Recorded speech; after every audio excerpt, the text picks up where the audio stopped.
the rain came a little late today. That was pretty good. Okay, it's 4:30, so I'm going to call the regular meeting to order. We had a closed session earlier, and we have none to report out. So let's stand for the pledge. Okay, stand up.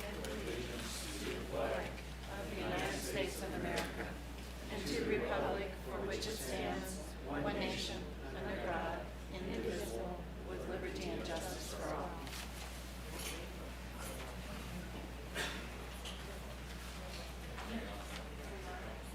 All right, roll call, Lauren. Director Diamond, Here. Director Hetherington, Here. Director Odette, Here. Director Rolfe, Here. Director Stevens. Here. All present. Okay, first of all, special orders of business. We did not have the air show on the agenda because it just happened, but we do have David Love here. Your mic. Oh, sorry. We do have David Love here, and I would just like to say thank you so much for a wonderful day and all the work that you did leading up to it and the day of, and it was, I imagine most people here were at the air show. It was fantastic. So, would you like to come up and you have a few things to say about the air Just a show? couple minutes. I thought I would Yeah. give you just a little overview. People keep Great. asking me these questions, so I thought I'd sort of jot a couple things down. As you remember, we on Friday had 200 students from Alder Middle School here, and we had 8 STEM locations on the field, and they showed up in 3 buses, and we organized it so that each classroom stayed with their teacher, and each teacher had a number. We gave them a number, and then we 8 places numbered, and we worked out a system, and they went around the field. Actually, Ken had his home-built airplane out there, also taught Mission to Mars, talked about Civil Air Patrol, those kind of things. And military pilots all came out with those military folks, so they got a chance to talk to them. Aeronautical University was there.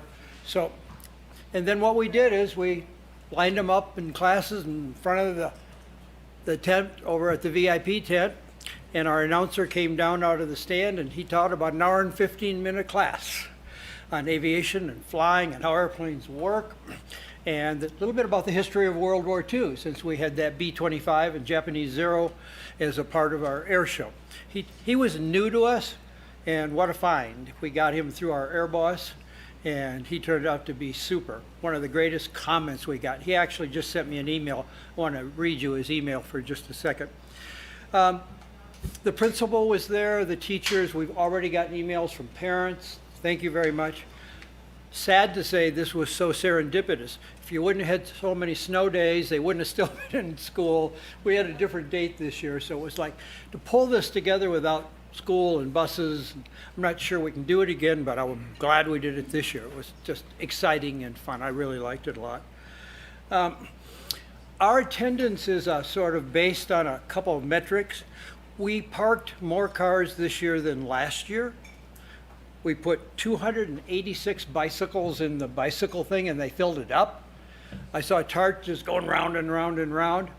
Guess 12,000 plus, based on some other things we did in the past like that. So I think it was larger this year than last year by parking. I feel like by the rent, it was larger than this year. So I think that's my best guess for you as we start this out. We had 55 airplanes out here on the ramp, a whole variety of stuff. Because we didn't have any fires except at your house, there was a fire over by Katz.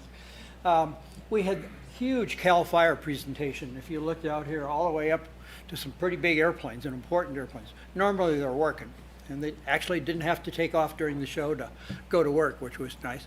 We had law enforcement here. We had medical helicopters here. Wanted to say, if you ever had a medical emergency, we had 2 docs that worked in emergency rooms, 2 nurses, a whole bunch of EMTs, 2 helicopters, 2 ambulances. So if you ever want something to happen, do it at our air show, because you're going to get really fast service. We didn't have anything too bad. We had 38 vendors on the field. 18 were nonprofits. Sold a lot of food and ice cream. Tuskegee Airmen and others actually had informational vendors on the field, which was really exciting to see them here doing those kind of things. I had a woman, I usually stop by at the end of the day, how'd it go today, what'd you think? She said, I didn't know if I was gonna do this. Someone said, come out, but I just sell plants. She said, I sold more plants today in one day than ever since I've been in business. I don't know what, people bought plants at an air show. I don't understand that. But she said, I'll be back if I can. This was the largest number and largest variety of STEM activities we've ever had at the air show, partly because some really good folks stepped up, new people who we got contact through, as well as local folks. We had a lot of local folks working in the tent in particular. And if you walked along, we had a lot of STEM activities that weren't in the tent because they had airplanes and other presentations and simulators, all those kind of things. We expanded the Family Festival again. They were full and jammed to the walls up there. If we went on, we'd have to figure out if we could even increase that footprint. It's a great place because you got the grass and you're right there by the building. Lots of things. If you walk by, bounce house, they were lined up, and the stilt walkers and the face painters. And for that age group, I think, for parents, I think it was kind of fun. I conducted 2 noon forums over in the big hangar. Vicki Benzing, who flew the Red Stearman as part of the show. Vicki and I spent about 35 minutes talking, and she talked about how she got into aviation. She also will be racing down here at Reno in September. So she flies 4 kinds of airplanes. She also is what's called an ACE, aerobatic instructor. She certifies people to allow them to fly in air shows. So if you were to fly at an air show, she's one of the few people who can sign you off and say, you meet competency and you are now approved to actually perform in an air show. And so talked a little bit about how an ACE works to keep air shows extremely safe and how she approves people to allow them to fly. It's a pretty rigorous process to ever get your ticket to allow you to actually perform in front of a group at an air show. And Vicki's one of the people, there are only 19 in the United States that are qualified to accomplish that feat. I again had General Bud Anderson. I have a hard time with that. He's now general. He used to be colonel. This is an homage to Bud, P-51 Mustang. They had those at Oshkosh, Wisconsin last summer in recognition of him. Bud and I sat for 35 minutes and I asked questions and he told stories. And at 101, that's pretty impressive. At the moment, he's the highest scoring living ace, congressional gold medal, and pretty great guy. So more fun for me than anything else, but we had 200 plus people sitting in there. These fine folks flew 58 Young Eagles, I think that's correct? 57. 57, oh, gave them one too many. In the morning, there'll be more to come because you didn't get them all done, correct? Ken and his team did a wonderful job with the Young Eagles work, which I think is really exciting. I've been lucky enough to fly kids in my airplane over the years, and one of the best things, someone says, well, these kids like it. And I said, I think we pilots like it more. Because when you can get a kid that excited about something in life, it's a unique challenge. I'd like to read, Bill Vasevich was our announcer this year. He said, Dave, I just want to share a couple thoughts with you. So this is Bill's thoughts. Dear David, thank you again for inviting me to be a part of this year's Truckee, Tahoe Air Show and Family Festival. I was, and am still, quite taken by how important it is to you, other members of the Air Show Committee, and everyone to feel a part of an air show family. From the volunteers, to the sponsors, to the spectators, there was an overwhelming feeling of belonging and a desire to be part of something bigger than oneself. As an air show and family festival, everyone, including spectators, seemed a willing participant in a vibrant and healthy celebration of aerial artistry, family, and community. To say that I was inspired by my experience at your event this year is truly understated. There has never been a greater need or a better time to embrace this kind of community involvement. My compliments to you, your committee, volunteers, sponsors, the Truckee Tahoe Airport District, for grasping the significance of this event in doing so with such success. I am thrilled to have been a part of this year's Truckee Tahoe Air Show and Family Festival and wish to share my sincere gratitude and appreciation for the opportunity. I couldn't have said it that well, but thank you, Bill. Any thoughts or questions for me? Rick? I didn't see the electric plane. Was it there? Yes. Yeah, it was down at the far end near the B-25. It didn't fly? No, it didn't fly. Oh, Yeah, I walked by it. I guess I was expecting it. yeah, You up there? yeah. My only other comment is fabulous job. Thank you. Thank you, fine sir.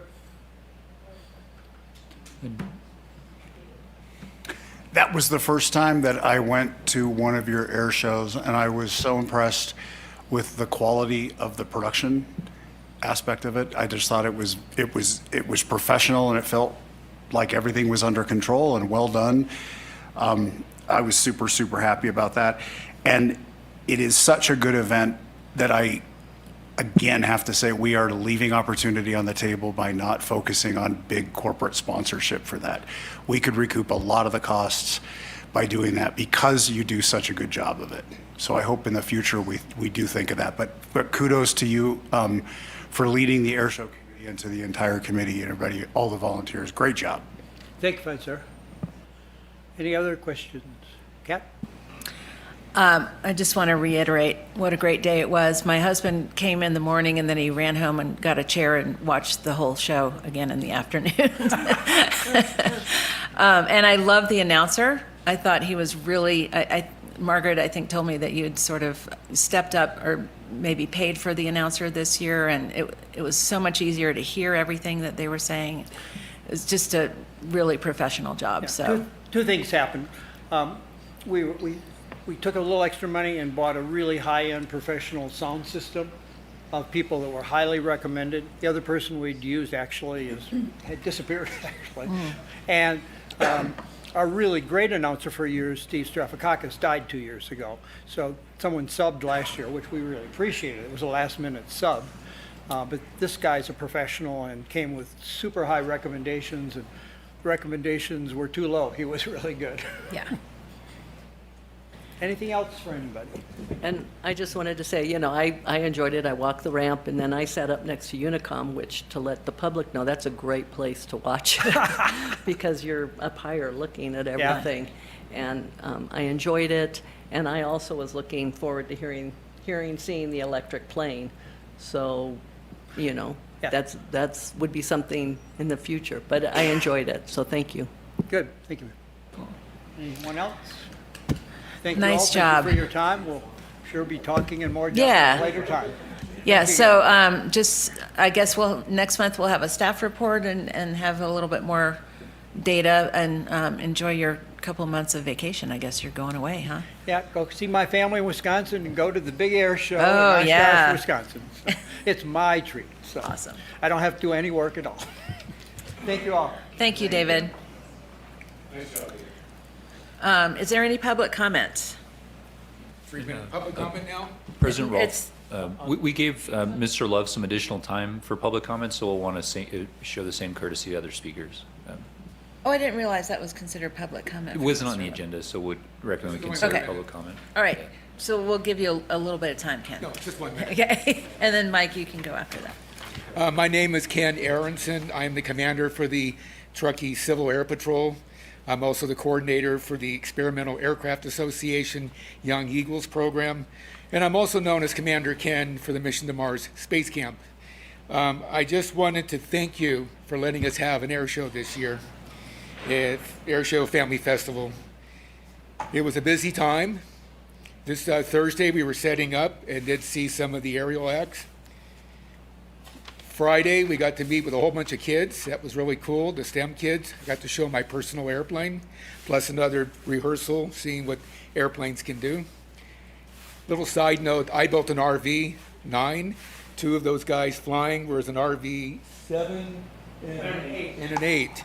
And just like my airplane. I don't do that, but they do. But it was awesome to see, and I could show the kids that the same airplane I have, they could do the same thing. On Saturday, of course, we were very, very busy. We did pretty well. We had the cadets at their finest, showing what they do. We had our airplane, emergency service airplane on display. And we had 2 simulators. The Air Force had a simulator trailer for 13 and older. We got to use the kids younger than 13 down to about age of 5 with our 2 simulators. So it worked out very well working with them to take care of all the kids that wanted to come.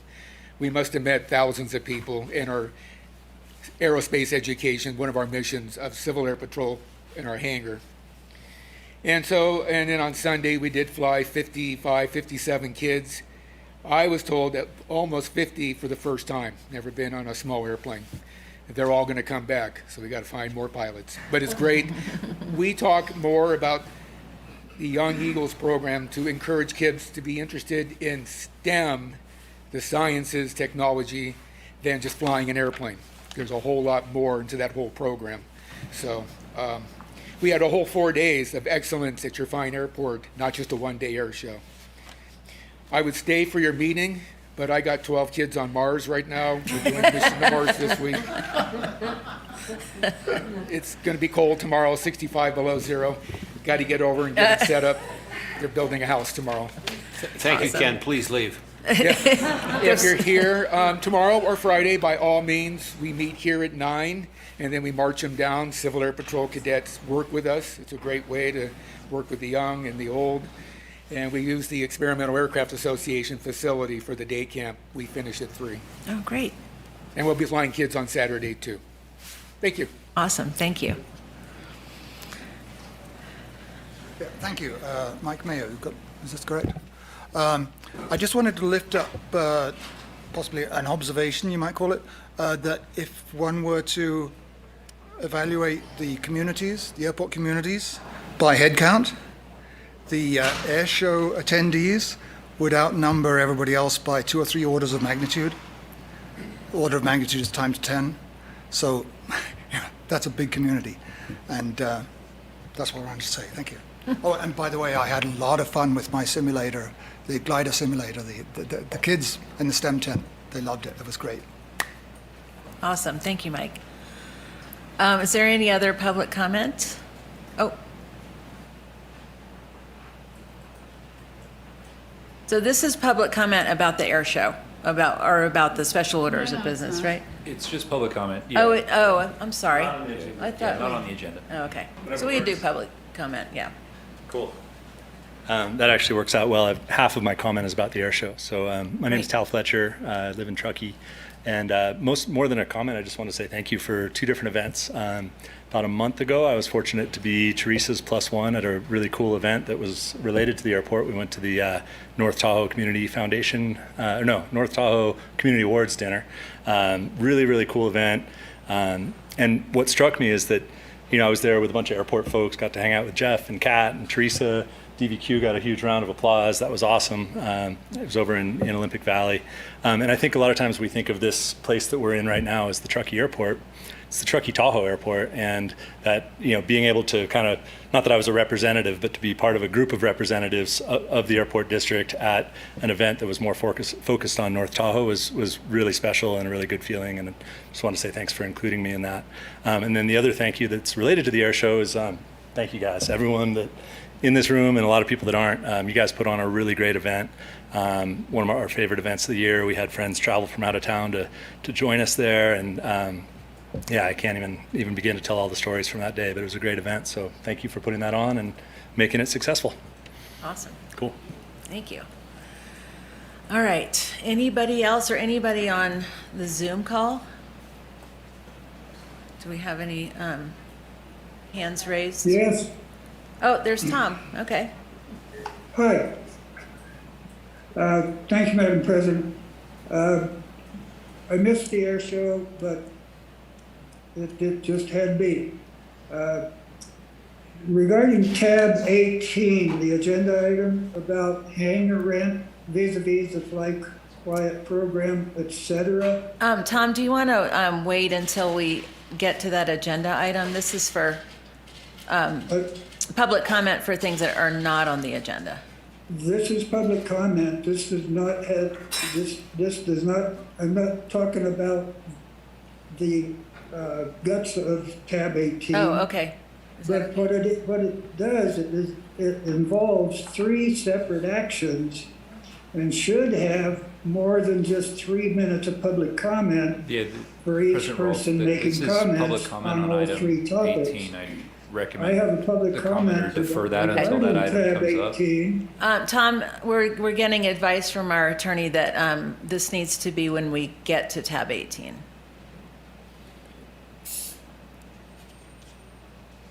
Uh-oh. We- Yes, I see that. Did we do that? Okay. All right, does anybody else on Zoom have comment about something that's not on the agenda? Okay. All right, so we got a little out of order here because I was confused about special orders of business, but I'm just going to take a minute to read the Speak Your Piece reminder. Pay attention, be aware, and listen to the world and those around you.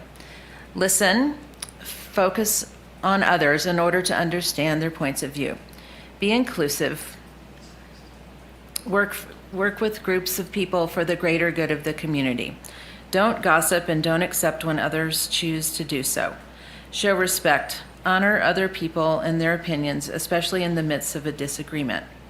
Be agreeable. Look for opportunities to agree. Don't contradict just to do so. Apologize. Be sincere and repair damaged relationships. Give constructive criticism. Stick to the issues and don't make a personal attack. Take responsibility. I'm sorry, I just can't even read this. Take responsibility. Okay. So moving on, we have consent agenda. Oh, I'm sorry. Modification of agenda. Rob has 3 items to pull, I believe, 3 PIs. Yes, under consent agenda item number 7, there are 3 PIs I'd like to pull until next month and not be considered this month as part of that action.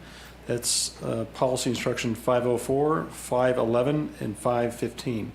And with a little more time, we'll revisit those next month. Okay, does anybody else want to make a modification to the consent agenda or to the agenda? Nope. All right. Somebody want to make a motion? I move we approve the consent agenda with the ones that that Rob has pulled, 504, 511, and 515. Second? Director Diamond, Yes. Director Heatherington, Yes. Director Odette, Yes. Director Rolfe, Yes. Director Stevens. Yes. Motion carries. Okay. All right, action item. The first one is the TTSA TTAD land exchange. Thank you. I'll just do introductory comments on this one. This is a topic that we did discuss 2 months ago. And there is a staff report in here and a lot of supporting documentation that goes with this. What the action is here for the board to consider is that the Truckee Tahoe Sanitation Agency and the Truckee Tahoe Airport District entered into a real property exchange agreement on May 22nd, 2019. If we go to the staff report, there's a map included in that, or it's a high-level view. It was a land exchange that we'd entered into, and we were in the process the last couple of years of doing our due diligence of determining FAA approval for the airport, which we've received. We discussed that 2 months ago. Part of that determination, the FAA was the FAA had no jurisdiction in the matter for the airport to be able to exchange land, so essentially leaving that to the discretion of the board of directors at the airport. So the exchange that has been entered into with the sanitary agency is exchanging parcel B that you see on here, approximately 40 acres in blue there in the center of the picture, with parcel A in red, and easement over parcel C at the end of our runway on 220. This is something that the Truckee Tahoe Sanitary Agency has been in discussion with also, doing their due diligence. They had a board meeting Monday, this week, the 26th, discussing the same topic, and there's a lot of detail provided in their board meeting for the public to look at, and the board certainly, for the board members attended that meeting with the TTSA to hear where they are at with their own views of this particularly, the status of this issue. So it's here before you today after doing some due diligence and providing some further information to the board and your board materials, working with TTSA on where they are at on this issue. Here for your questions and consideration today.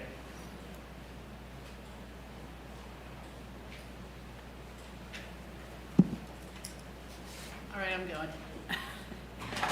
You just said 40 acres for Area B, but that's a 68.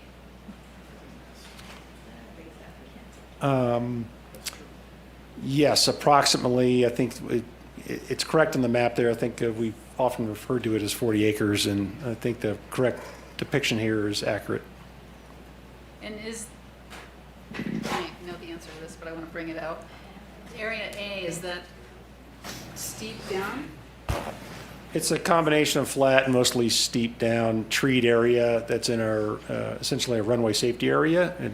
It covers part of that. So the airport has an interest in maintaining that runway safety area in the area there in red.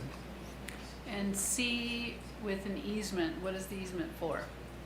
The easement is to the benefit of the airport district to not allow any development or further modifications to that property, and to allow the airport to maintain that into the runway safety area to our standards. Okay. It's good for now. All right, David? For me, this is really a discussion about what is in the best interests of our community. This land cannot be used for aeronautical purposes, so it serves no specific benefit to the airport. We're talking about parcel B here. I've attended now 2 in-person TTSA meetings and spoken with some other directors, listened to their conversation. I'm confident that they are thinking about what is best for the community.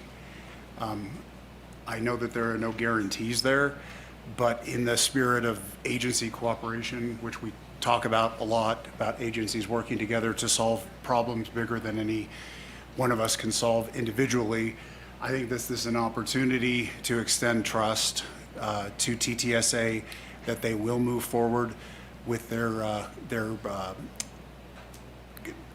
consideration of surplusing property.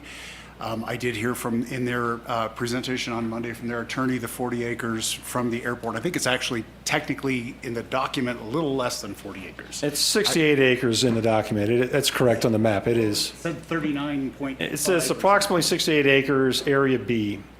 So their Teresa's attorney correct. referenced that as being part of the land that was cited for surplusing. So I'm hopeful, confident that that will end up being what happens to this land. That said, my only concern about this is the reason that the FAA says they have no jurisdiction on this is it was not purchased with FAA funds, it was purchased with tax dollars. Once the swap goes through, the land that we get is aeronautical, and any revenues that would come from that land have to stay on the air side. Is that true? That's not my understanding. The land that we receive is in the same status as the Area B would be in, so it's not automatically declared aeronautical land. Do we know what it is? I mean, when we It would be acquire that- non-aeronautical land until we work with the FAA to file our updated airport layout plan and request that it become aeronautical property. And do we intend to do that? At this time, there's no plan to do that. But we'll be reviewing that with our consultants in the land planning use category and over, We if do this have the goes option through. to retain it as non-aeronautical. That would be the status it would be to begin with, yes. Okay, great. That's it for me. B, who owns the land in between the road and B? Between Jorger Road that you see on there, going from left to right on the map, and B, that area is mostly owned by the Truckee Tahoe Sanitary Agency, is my understanding. So for us, it's landlocked and we cannot access it or do anything on it without their blessing.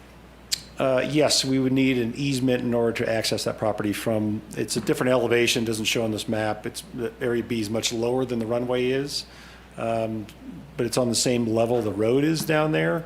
And we would need a access easement agreement to actually utilize that property in any kind of fashion, correct? That's it. Okay. Board comments. We're doing board comment, yes. And questions, comments and questions. Are you ready, Mary? Are you cleaned up, Rick? Read my mind. I just, this is the minutes from 21, just the August 10th, 21 special meeting minutes. Just in there, there was a comment when this came up in 21 that, how does that read here? Discussion ensued regarding all the agencies in the region coming together to find mutual interest in the land they all have. Various pros and cons of the proposal were discussed. There was an idea to possibly have a joint meeting with TTSA's board and TTAD's board to find common ground, as well as more public outreach. Was that ever done? According to Kevin, the offer was extended to TTSA and they were not interested.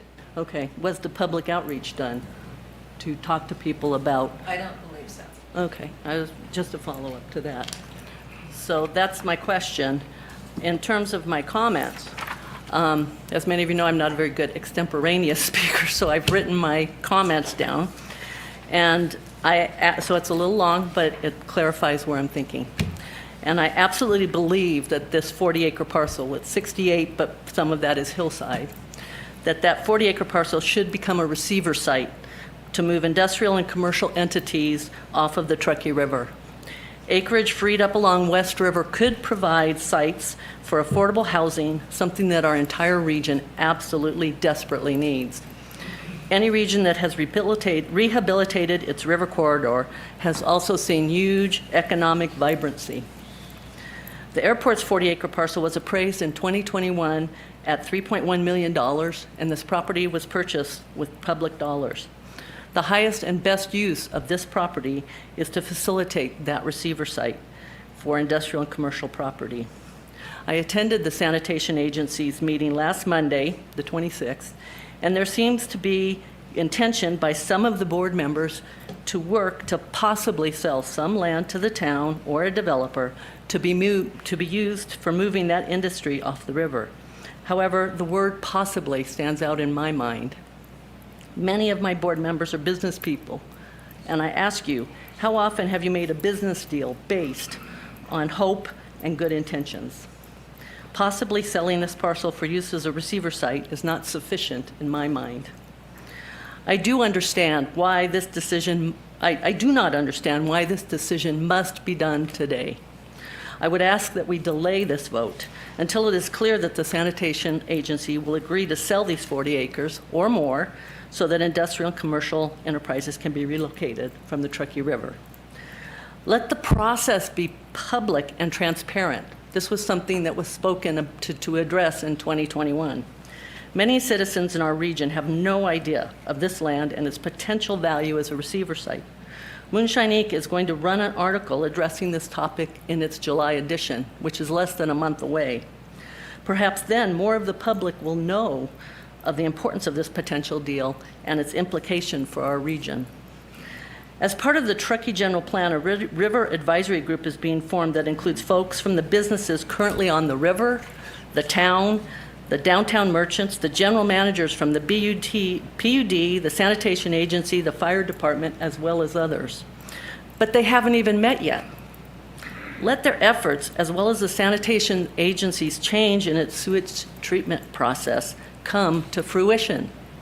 This is why I ask for a delay. I believe that my other board members want to finalize this land swap, and I would like the decision to be unanimous.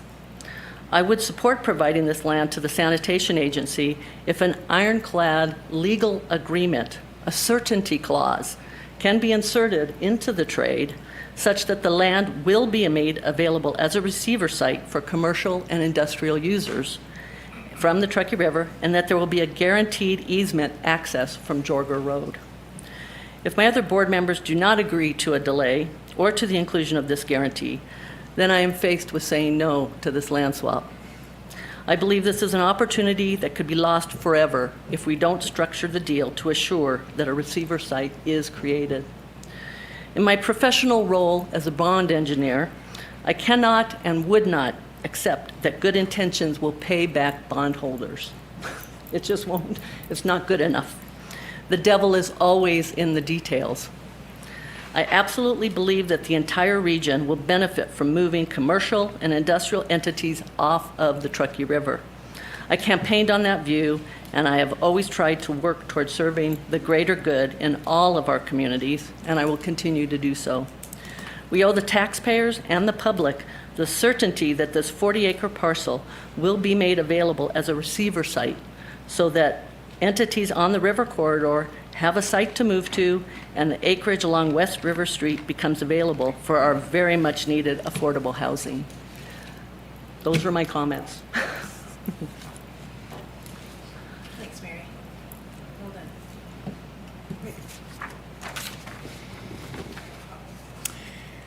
I attended the TTSA meeting, and I was somewhat discouraged by the discussion.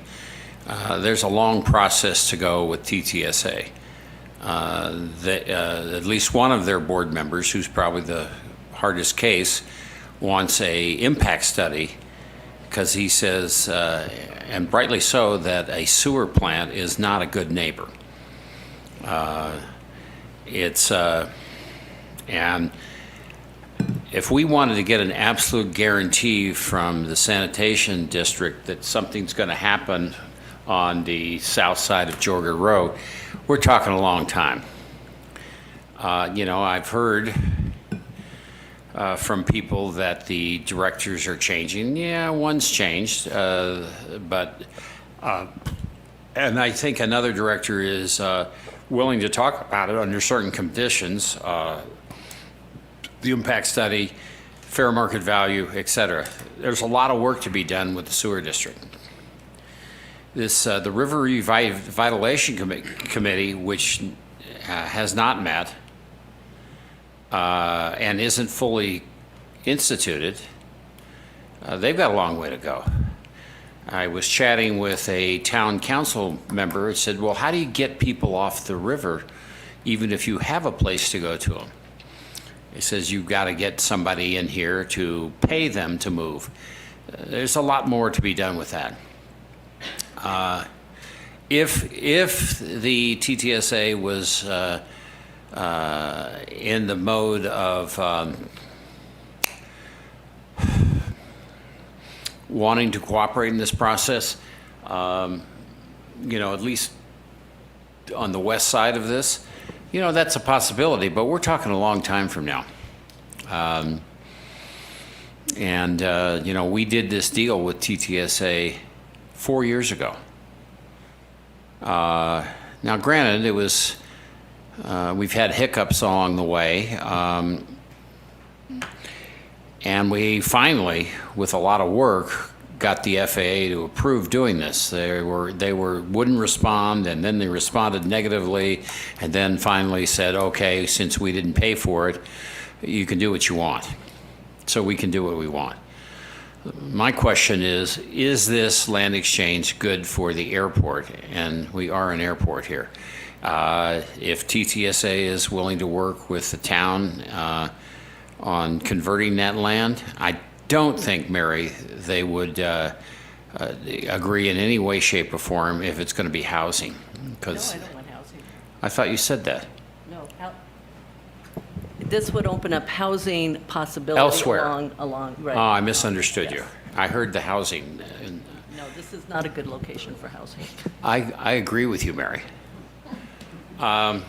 So the question is, we're an airport board, is this good for the airport?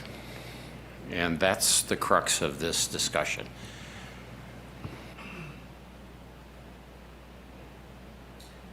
Okay. Well, I agree with lots of things that my fellow board members have said. I like to look through the lens of what's best for the airport because that's what I was elected to do. I see that we have a piece of land that we can only access if we use it for aviation purposes. And it's really not doing anything for us. Whereas these two pieces really add to our runway safety zone and give us more control over how we clear it and make it even safer than it is now, which we're probably going to need to do in the next few years as the studies come in for safety zones. And I also went to the TTSA meeting, and I was really, a couple of things that really struck me. One is how complicated all of this is, and how just the process and how long it takes, and the environmental stuff, and the, when you have surplus land, you have to let housing come in and make a bid if it's appropriate. And I feel like these TTSA folks, the staff and the board, understand this in a way that nobody here really does. And they're just farther along in this process of looking at surplus land and possibly receiver sites and so forth. I don't think the airport really has that in our wheelhouse. I don't think anybody's an expert on it. And I think it streamlines for TTSA to have a continuous swath of land. It really streamlines their process for doing their risk assessment. And so I would just like to iterate that I don't think any of the five of us don't want to benefit the community. And I think every single one of us wants that river to be a shining jewel of Truckee. But I don't think that we're the agency to do that. And so I hope that people don't take that away with them. I really feel like if TTSA acquired that land from us,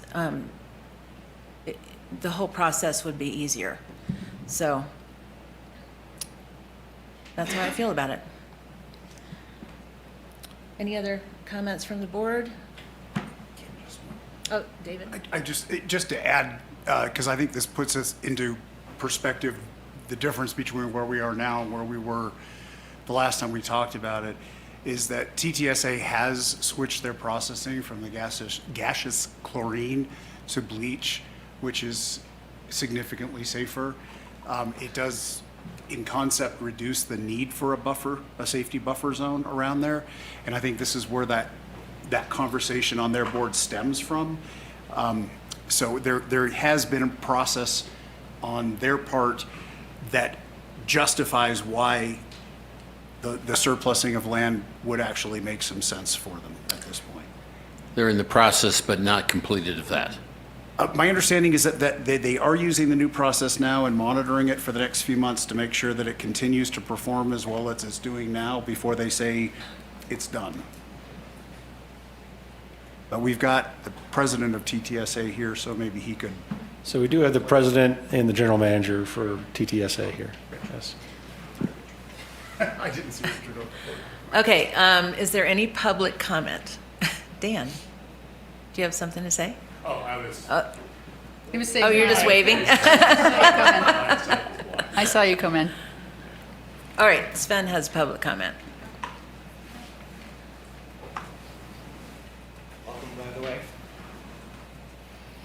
Hello, my name is Sven Pohl. We've met before. I'm a local resident and homeowner here in the area, and I fly civil aircraft in and out of the Truckee Airport.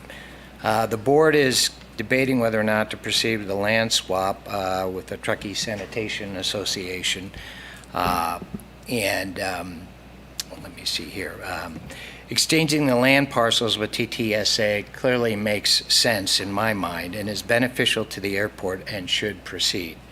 Some board members have made the argument that the TTAD board should wait and try to influence the city and county and TTSA as well, a lot of acronyms here, sorry, to move the industrial land uses off of West River Street in Truckee to the sanitation district land. And while this may be a great long-term urban plan for Truckee, it seems a bit ridiculous that the airport should get involved in land use planning when other public agencies already have those responsibilities. Why should the airport get involved? It has nothing to do with the airport charter. Perhaps the sanitation district Perhaps if the sanitation district were a private entity, someone could make the argument that the airport could help the situation, but that's not the case. The sanitation district is a public agency which also has a board that is beholden to the local community. If the Truckee community wants to move industrial uses to the sanitation district lands north of the airport, they should negotiate directly with that public agency. It seems odd that the airport board is even considering a role in the negotiations, as it is completely outside of the charter of the airport charter and mission. Let the city, county, and sanitation district negotiate their own land swaps and land use planning deals and keep the airport focused on what is best for the airport's mission. So I'd ask you to please vote in favor of this land swap. Thank you. Thanks, Sven.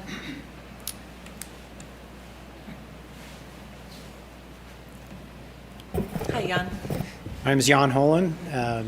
I'm a Truckee resident and also now, thanks to the five of you, also a renter here on the Truckee Airport, so I appreciate that. You know, I'm quite involved with the Truckee River revitalization strategy. I am on this committee for the Truckee River. We're calling it the Truckee River Revitalization Committee. And I was chair of the General Plan Advisory Committee, and I also happen to be involved with a group of folks that own some property on West River Street, and we have industrial tenants. So I'm definitely very familiar with this situation. I agree with many of you that this land down there, it would be an incredible receiver site, and I think an essential receiver site. As my role on the General Plan Advisory Committee, we identified that finding a receiver site was really high on the list of the general plan's goals. And to be honest, we didn't find any industrial land in that process. So this is really important. That said, I think that, you know, this is a publicly elected board. We have a publicly accountable board as well down there at TTSA. And in both cases, I think the community is asking for you to be supportive of broader community interests. And with that said, I have an incredible amount of confidence in this airport staff, your general manager, Mr. Etnier, and their recommendation. You know, a lot of what Mary had said resonates well for me. However, I think there's a lot to be said that David, you reflected, your comments I think are pretty consistent with what I think, is that we have to trust these public boards to do the best for the community. We have seen the board down there at TTSA, despite initial naysaying, came back and supported the Truckee River Legacy Trail. That was amazing. So I guess I think that there needs to be, this has been 4 years in the making. I'm hoping that a publicly elected board or a public accountable board, a TTSA, will do the right thing. And I'm supportive of this swap as a resident. Thank you. Thanks, Jan. Good evening, President Pam. Rolfe, directors, staff. Pam Hobday, citizen of Truckee, owner of Pamela Hurd Associates. Also have been asked to serve on this committee that I'm, in my understanding, that we're almost ready to launch, or at least have our first meeting. The date will be set soon. So I wanted to start by showing gratitude.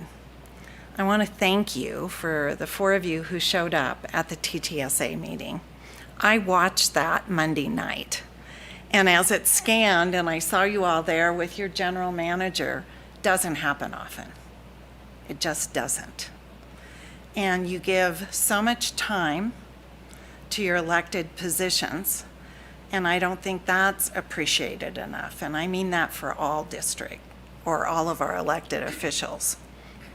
So thank you. Secondly, I want to talk about this land swap a little bit. I'd like to take my point of view from a community cultural point of view. And that is, how do you, as a board, lead an effort to collaborate in a different way than we've ever done in this community? And I believe you're the board to do it. And this is the issue to do it around. So if you vote yes for this land swap, I think it's extremely important to show other district boards that this is a bigger issue, that we have an opportunity for a diamond in the rough to really move forward. And I was lucky enough to work with the city of Napa for 4 years in revitalizing their river property. And as you all know, this isn't going to be fast or quick, but I've been waiting 24 years. And I'm so excited to move a little bit on this. And there are methodologies that we can all do together. And I have, having watched that board meeting, I have trust in the TTSA board as a citizen. And I really want to encourage you to show your collaborative support by passing this tonight and setting a precedence for other boards to follow, including the town council. So thank you for allowing us all to be here and talk. Thank you, Pam. All right. All eyes are on you, Dan. Great. Thanks. First of all, congratulations on the successful air show. That's a great community event that you guys put on, and you've been doing it for a lot of years, and thank you for that. For the record, my name is Dan Wilkins. I'm the current board president of the Tahoe Truckee Sanitation Agency. Thanks to all of you who came to our board meeting on Monday. That was much appreciated. I wanted to provide support for the recommendation from your general manager that we follow through with the land exchange contract that we entered into a number of years ago. Also wanted to offer my observations from our board meeting on Monday. There was some references made to it. Rick made allusion to one of our board members who has been very concerned over the years about surplusing land. A couple of my observations from that was that board member was also the one who suggested that we as TTSA take the lead using TTSA funds in conducting a risk analysis of our facility. To me, that was recognition that things have changed at TTSA from a processing standpoint. It's very technical, but historically, for 40 years, we've used what's called gaseous chlorine to disinfect wastewater. And That's a very economical product, and it's a highly caustic product if it were ever to be released in the environment. Recognizing that, kind of we as a board and our staff approximately 8 months ago embarked on basically a project to get rid of the gaseous chlorine, bring in a less caustic disinfection method. We've been operating that for about 4 months now. It's been successful. All indications from the staff have been very positive that that will be successful in the long term. There's been a little bit of back and forth about, is it a pilot project or is it the permanent deal? We hope it's the permanent deal. What the staff wants to do is see that process work for an entire year in the different range of temperatures and the different range of wastewater flows that we have to ensure that there's not something that hasn't reared its head yet about that process that may not work. We have no cause to believe that will be the case, but that's where we're at on that process. At the board meeting, the board requested our general manager to come back at a future meeting, which would be our July meeting, with a recommendation on moving forward with hiring a consultant to do basically a risk analysis based on, in my opinion, it would be based on our current processing method, which is not the gaseous chlorine, to identify lands that are absolutely critical for TTSA, i.e. where the plant is and where our facilities are that really we can't surplus, to identify is there some additional buffer beyond that we should maintain, similar to what the airport does. There's land that you own, and then there's land near the runway that you don't want to see certain types of development on because of the inherent hazards that could come from residential development at the end of the runway, as an example. So we want to be thoughtful as an agency about that as well. What areas do we want to be cautious about seeing new development, and then there may be yet this other ring of areas where we don't need it for a buffer zone from the plant, we don't need it for direct plant operations. We may want to take a close look at what types of uses are there. I think you as the airport are not necessarily interested in residential land uses close to the airport. We as TTSA may not be interested in residential land uses kind of close to the treatment plant either. Industrial land uses may be more appropriate, as may be other public agencies. That's another part of the conversation, at least that TTSA is having. We've heard interest from other public agencies about possibly acquiring some TTS land to further their mission, the Truckee Donner PUD, the rec district, the fire district.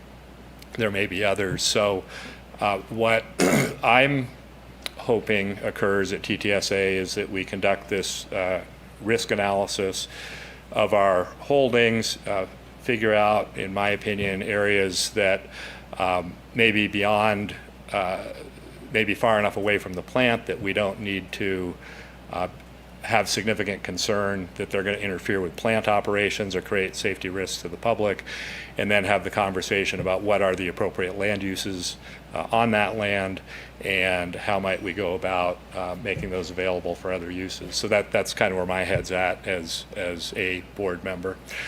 I'll just finish up with saying again that I support the staff recommendation.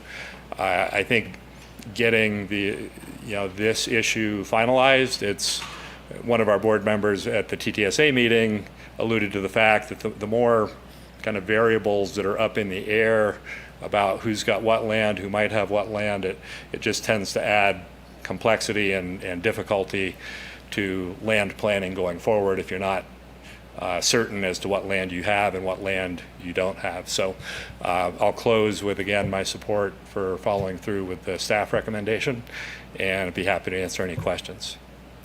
I'd also note that our general manager, Richard Palante, is here, and he's far more capable of answering questions regarding detailed plant operations and whatnot. Thanks. Thanks, Dan. Did you want to ask a question? No, I wanted to make a comment. But if you are done with public comment, Turn your mic on. Yeah, go ahead. you got more public comment? Mike, Yeah, quickie. And check online too. online too. Okay. I don't claim to be especially knowledgeable about this topic. I reside downwind of the sewage works, which is gives me some connection. But my real point is that is a comment about what the public optics would be of, in particular, a no vote to. I can't see the picture anymore, but the to not get the land for the airport of Section A, to vote to not have that land is a vote against airport safety, aviation safety. And it's kind of and the vote no is also a kind of dog in the manger attitude about that land B, in that land B, as we have heard, is probably more appropriately managed by the sanitation agency in reference to the receiver site proposal for the industrial land. That's my perception of what the optics would be. Okay. Thanks, Mike. I don't see anybody on Zoom. Okay. We'll go back to the board, so. Can we, we got the map up again. I think this land swap is something we've been working on for 4 years. It's good for the airport. And let me argue that us holding on to parcel B to leverage the TTSA to do the right thing, that's not going to swallow very well at TTSA, is what my impression was at that meeting. And I would argue I'm really old, 40 years in commercial real estate, that I would far prefer to have one landowner in this area, which becomes a giant receiver site, as opposed to putting the Truckee Tahoe Airport, TTSA, and the town of Truckee, who's been talking about this for at least 15 years, maybe longer. And not much has happened. We finally got a river revitalization committee, which has not met. And it's going to be painful to incentivize people to move off the river. Somebody's going to have to put up a lot of money. Maybe it's a developer who buys their land or pays them that and gets the land to develop something else along River Street. So, from my perspective, I think it's better that TTSA owns this entire parcel, has the connection to the road as opposed to being landlocked, and has one group to negotiate, which is the town of Truckee. So I believe that I do support this land exchange. And I think that doing it in the long run is best for the town and TTSA to make a deal.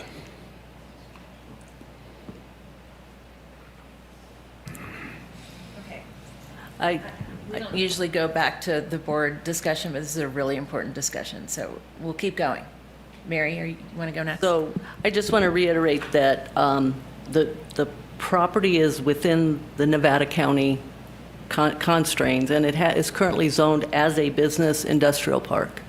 So I hope that is something that is carried forward. TTSA is within town limits, so it has different constraints on it. In 2005, we talked about developing a business park, industrial park down there, but the need wasn't as great then.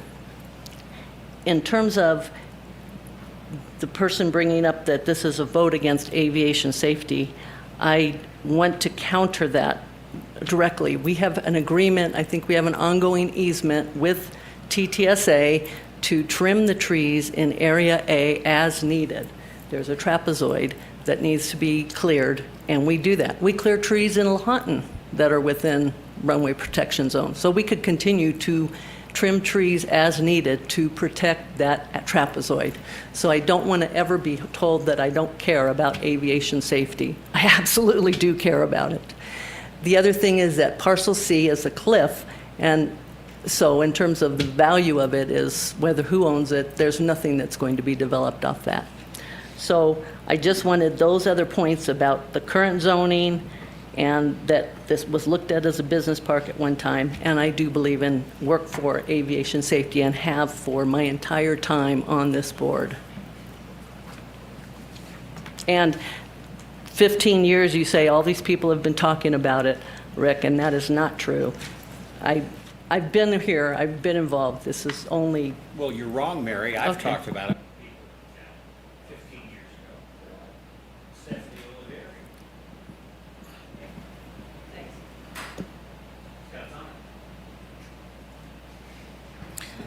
These discussions actually started in the late 90s, is what I've been told by historians. Wow. Yeah, so more like 25. Before I was here. Yes. I'm not old. Historian. Yes.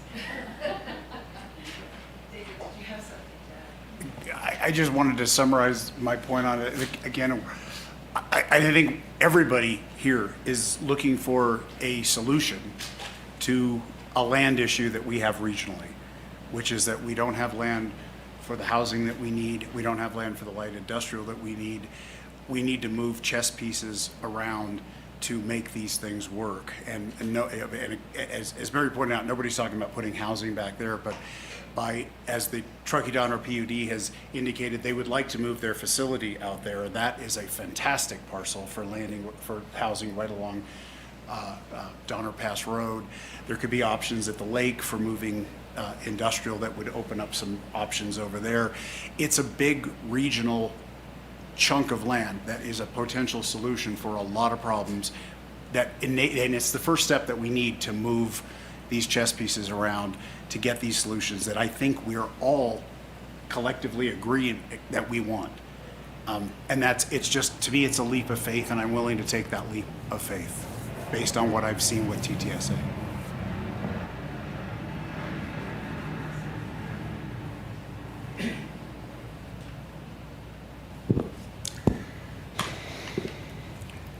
I move to approve the real property exchange agreement dated May 15th, 2019, 4 years ago. That's not part of my motion, sorry. Between TTSA and the district, and authorize the general manager to execute the necessary agreements for real property transfer. I'll second that. I'll second that. Director Diamond? Yes. Director Heatherington? No. Director Odette? Yes. Director Rolfe? Yes. Director Stevens? Yes. Motion carries. And I do want it captured in the minutes that the reason I am voting no is all the reasons I said. Okay. Thank you, both of you. Thank you. Appreciate Yeah, it. thank you for being here. Appreciate And it. no pressure. Yeah. No pressure. We look forward to continuing to work collaboratively with you as a board and community. Awesome. Thanks.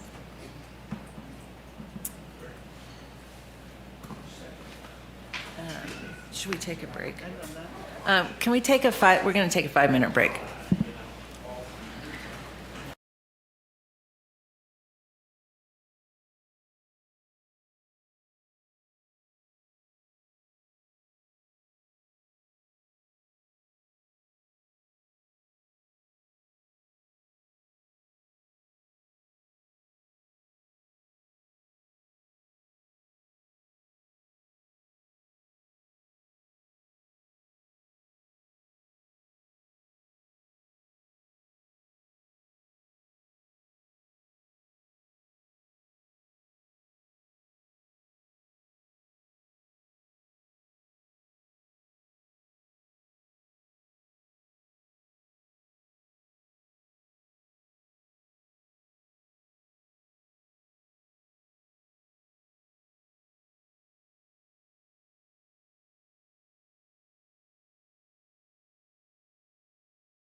to order. I guess I don't need to do that because I didn't close it.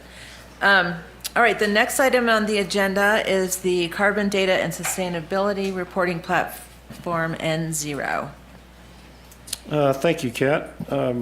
This item is something the staff has been researching the following lines, a little bit what some other public agencies are doing in the region here particularly.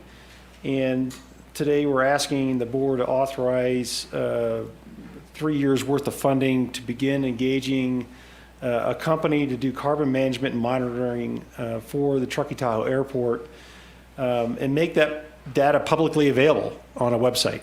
And this would be both analyzing and reporting our scope 1, 2, and 3 emissions here at the airport, and being able to do additional reporting if it is required for the state of California. There has been some recent bills considered in the state of California for the legislature requiring airports, general aviation airports, potentially even to annually report their carbon emissions. So this would give us a little bit of a head start on that. If that does come to fruition in the future. It's not currently in place, but we also have done past carbon greenhouse gas studies here.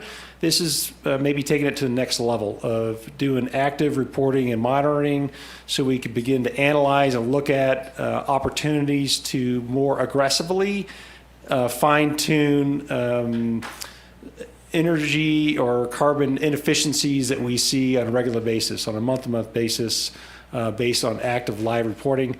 And to be honest, just to be perfectly transparent about the fact that we're an airport and this is what our carbon footprint looks like and here's what we're doing to address that.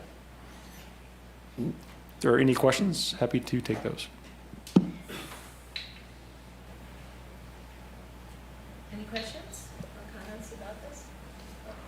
I can go. Yeah, I did talk to Rob a little bit about this offline.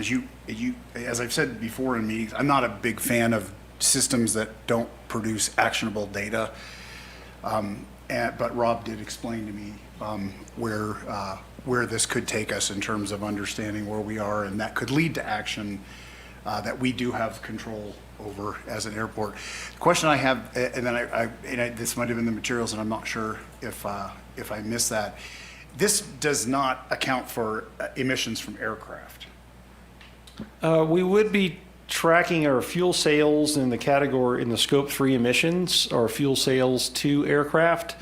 How the aircraft use it, where they go, doesn't necessarily track that, but at least it quantifies the fact of the type of fuel we're selling and how much in the 100 low lead or in the Jet A or a sustainable aviation fuel, and begins to show you very clearly the different carbon footprints of those different types of fuel that we're selling here and the emissions associated with that.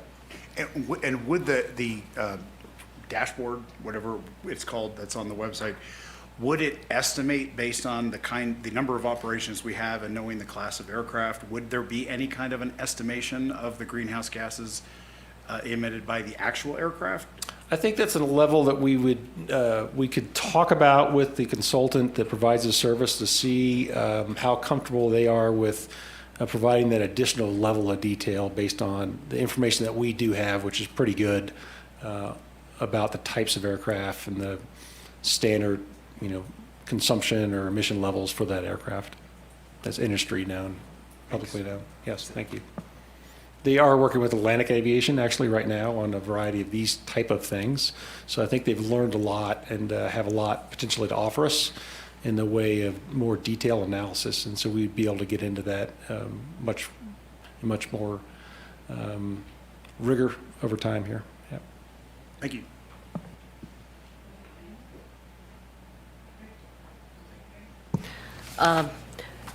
I think this is good. Looking at the greenhouse gas inventory, the scope 1, which was 73 metric tons, 74 metric tons. Scope 2, the electricity consumption is 138 metric tons, whereas the aircraft ops, this was in the 2017 study, it was 1,873 tons. So I'm really glad to hear we're going to capture this scope 3, because the rest of the stuff is de minimis comparatively. Yeah, absolutely. It is the biggest category for us for emissions is So fuel. I like the idea of somehow being able to work with the consultant because we do have a lot of good data and we know what they burn. I'm wondering, will it also capture lead emissions based from the 100 low lead? I mean, I Yes, think that would be we'll look at all valuable fuel types and categories and with the existing information on 100 low lead. to quantify, To you know, how quantify much that. lead are we really talking about? That would be really useful. Yeah, I don't know if it's precisely lead, but we can get into asking what that emission is from that fuel type from Right, aircraft. that would be great. And then, having just gone to that noise and air emissions conference, where they talked about ultrafine particles that are emitted particularly by jet engines, that, you know, these are things that get in the deep lung and actually cross the wall into people's specific bloodstream. Is there anything that they do with that? Not that I'm aware of. That level of particulate is, Okay. is outside the scope of what this currently is. Okay. In discussing it with them, if you could find out information, if anybody's capturing that kind of data yet. Sure. It's still cutting edge, kind of, but, Right. but I think it's valuable public health information along with the lead that we should be, you know, if we're going to be reporting to us, that type of thing. I see value in that. But I support this. I think Good it's a feedback. great idea. And will we be seeing then the results like on a monthly, quarterly, yearly? You don't know yet. We're talk. working that out, but it'll be a dashboard. I would think it to be actively updated at least on a monthly basis of our current status. Great. Yeah. Thank you so much. And thank you for finding this.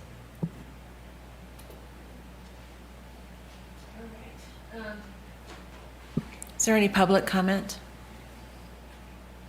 Anybody on Zoom?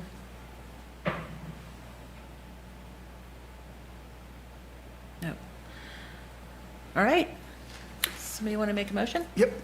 I move to approve the engagement of N0 for monitoring and reporting Truckee Tahoe Airport District Scope 1, 2, and 3 emissions as outlined in the attached scope of work. Second. Director Diamond, Yes. Director Heatherington, Yes. Director Odette, Yes. Director Rolfe, Yes. Director Stevens. Yes. Motion carries. Great. Okay, on to discussion items. The first item is review and discuss potential conflict of interest regarding hangar rentals and FPPC advice letter request. Thanks, President Rolfe. So this is just really a sort of an informational item for the board. Director Diamond had contacted our office to get some understanding as to when he could participate in decisions which affect his hangar rental. And we advised that absent an advice letter from the FPPC, it was our recommendation that he recuse himself from those discussions in an abundance of caution. But we did let him know that that's always an option to get an advice letter from the FPPC, and they can provide a lot greater clarity. So we have put together the attached letter, which is in your packet, and we'll be submitting that to the FPPC tomorrow. And then once we receive some additional guidance from them, to the extent they allow greater participation by Director Diamond, he'll have the ability to do so going forward. But absent that, it's our recommendation, and I believe Director Diamond agrees, that he will recuse himself from items 17 and 18 if those are discussed this evening. I'm happy to answer any questions on the process or the advice requests that we put together. Thank you.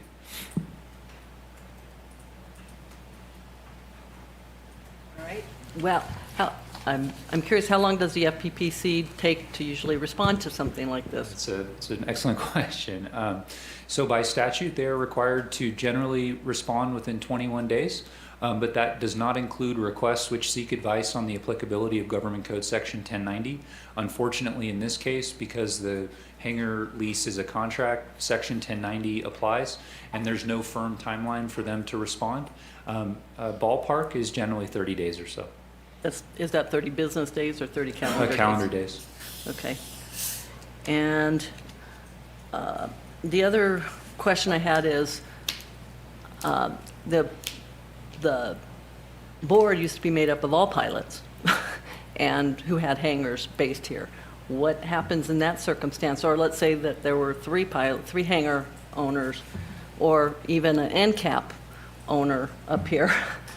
what happens with end caps or hanger, yeah. So the same rules would apply to NCAP owners. If there was a situation where all or a majority of the board was in the same situation as the director, Director Diamond, there are some exceptions which don't apply in this case based on the current facts, which might allow more flexibility. As an example, the FPPC in those situations will generally allow the board to approve a contract if it's required. There's a sort of a catch-all rule of necessity. But that would be a situation where it would be my strong recommendation that if we were faced with that, we request advice letters from all three directors that are affected or whoever is affected, and get guidance before the FPPC, from the FPPC before we take any action. Does that mean you couldn't take action? I mean, could you ever adjust hanger rents? We could take action, but only after the FPPC said this is what we're comfortable with you doing. The rule of necessity applies. No pilots, he just lowered it. How interesting.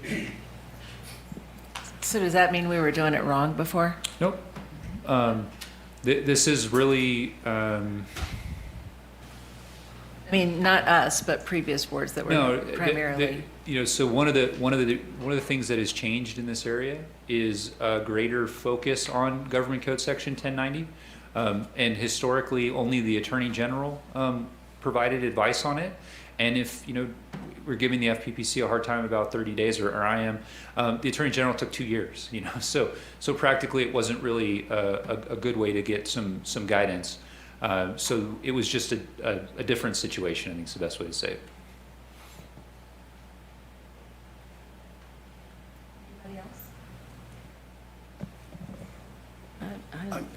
I just want to go on the record as saying that I would prefer to be able to participate in this discussion, but I do respect the reason that I should not participate in this discussion at this point.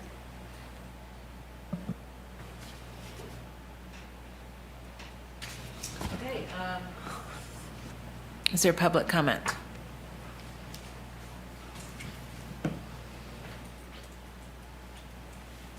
Can you clarify whether this is about whether or not Director Diamond is allowed to vote in those matters, or whether or not he's allowed to participate in discussions of these matters? I can answer that after public comment if that's okay, President Roll. Okay. All right. Is there any other public? We'll answer that in a little bit.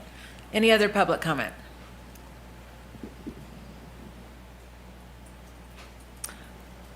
Okay. Oh, you got another thing to say?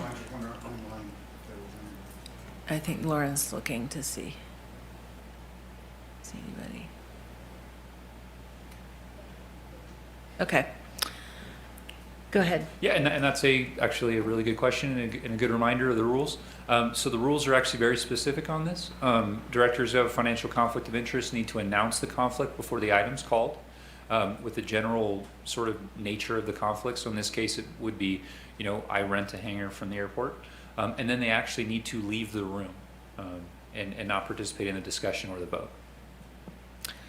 Okay, so given that, hate to lob it over to Rob, but how much time do you need for this? I mean, we would love to have David participate as a hangar owner if he can, but at the same time, I think you want to implement some things in January. So are you feeling crunched by time, or do you feel like a month could?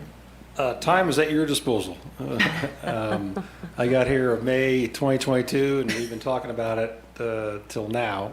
So it's been on the list of action items the board has had for me. It is part of our to be reviewed strategic plan this next month with the board of directors. Has been part of our discussions. I think it would be ideal at some point this summer, or certainly by the fall, that we get into conversations with the full board, with the community about these topics, whether it's fly quiet programs, safety programs, hangar revitalization programs. These are all things I heard from the board and from staff that you wanted to address, refresh, renew, take a new look at it. It would be great if we're at the point, I think, by the end of the summer to begin these processes. I would say August at the earliest, most likely. So depending on the timelines and the feedback from the FPPC, if we need to take another month to do this, and we're able to get a reply back, then great. If we're getting into August, September, we're probably really pushing timelines if we want to try to implement something starting next year. I'm trying to give a lot of lead times to change and have a lot of discussion time for potential change that involves all the stakeholders across the airport here. So that's my loose way of answering at your discretion of how fast you want to get moving on this. Yeah. Thanks, Teresa, just distill that down. Yeah, and the budget process as well. Oh, budget, that's right. Yes, budget's always talking in my other ear, yes. Okay, so how does the board feel about this? I'd like David to participate. I would as well. Mary? Whether it's January or February, you know. Yeah. You know. No, I don't want know it to it's be on- next June. On the strategic plan, I feel like I remember seeing it in January, or, you know, the sort of loose timeline. So that's kind of been stuck in my mind, so I don't want So to. that was implementation in January. It was a Right. rough date we were drafting as part of one of the goals in the strategic plan. Sure. And that's just backing it up, 6 to 8 months so we can have a lot of discussions around that, was the idea. Okay, So. great. And we had. They could say no. There's also that. Well, there is that, yeah. And we had to take another question to the FPPC earlier last year, and they were pretty quick turning it around. And, if that means that we call them, there's some value in pushing it so that hopefully it's addressed by July. Okay, so let's try to, But if we don't have that response from the FPC by July, then we shouldn't put it on the agenda.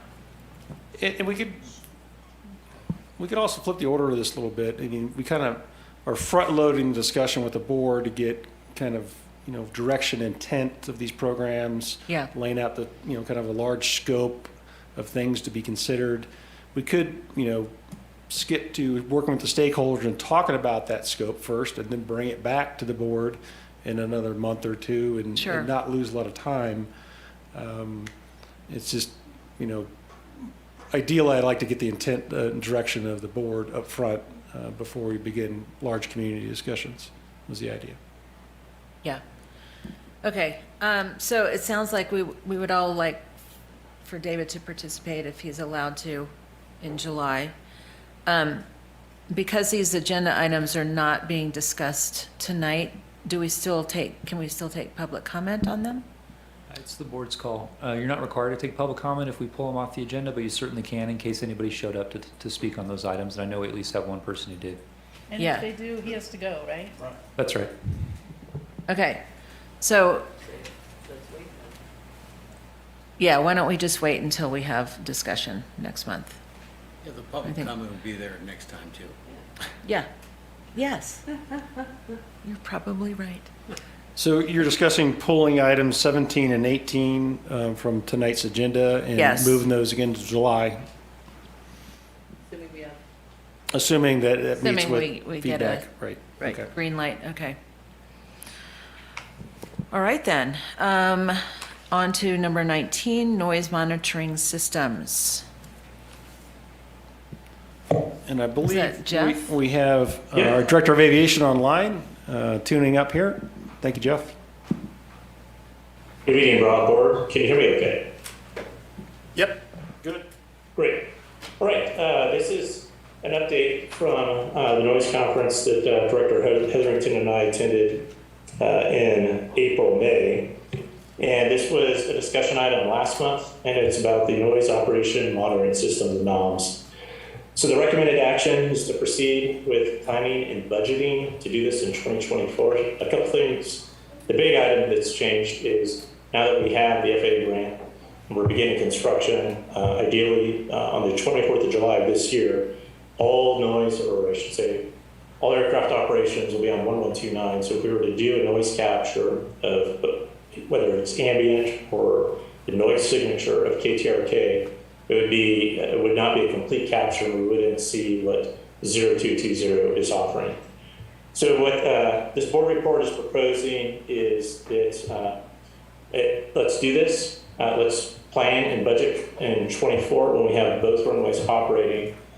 Just some things to think about. There's nothing necessarily to vote on right now, but in the report I have three key questions. That is, what are the Truckee ambient noise and the KTRK airport noise environments? Specifically, we would look to capture the noise environments of both peak and shoulder season. And then we would want to be willing to, once we have that noise capture, to communicate transparently whether the noise signature of the airport is below, at, or above established minimums, or I should say maximums, whether those are FAA, ICAO, or even some of the other European standards. The concept would be a 4-month period. We would lease these NOMS sensors that are about the size of a Pelican case. We could either do it spring into summer or summer into fall. We could look at that. I think it would also be important to capture the noise, the ambient noise up front between the river, Interstate 80, as well as the railroad, and some of those high interest neighborhoods. And specifically, the neighborhoods we're looking at are Martis Valley Estates, Olympic Heights, Sierra Meadows, as well as Glenshire. We would be active in our messaging, both pre, during, and post. And again, this is only a temporary system. The board looked at this in the 2015 and 16 timeframe. We did have a NOM sensor on the airfield for a 1-year period. It was a trial period with a vendor, so there was no cost to the district.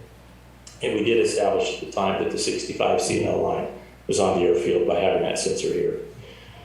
So that is everything I have for the SNOMS. Ultimately, recommending that we do this in 2024, capture both peak and shoulder, and honestly communicate with the community what the airport signature is, what the ambient signature is, and I think it gives us some honest data. Right now we're measuring that on noise complaints that we get per month as to whether we're doing good or bad, and I think this would give us a really good look at just purely the facts of what the decibel signature is and what we can do after the fact.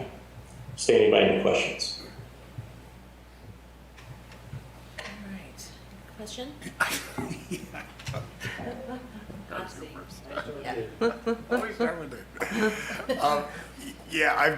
And so by comparison to the other agenda item, here's something where if we find out that we're the noisiest airport in the world, the question is, what can we do about it? What is actually actionable about that? Because we know the limitations that we've got with regard to the FAA and such.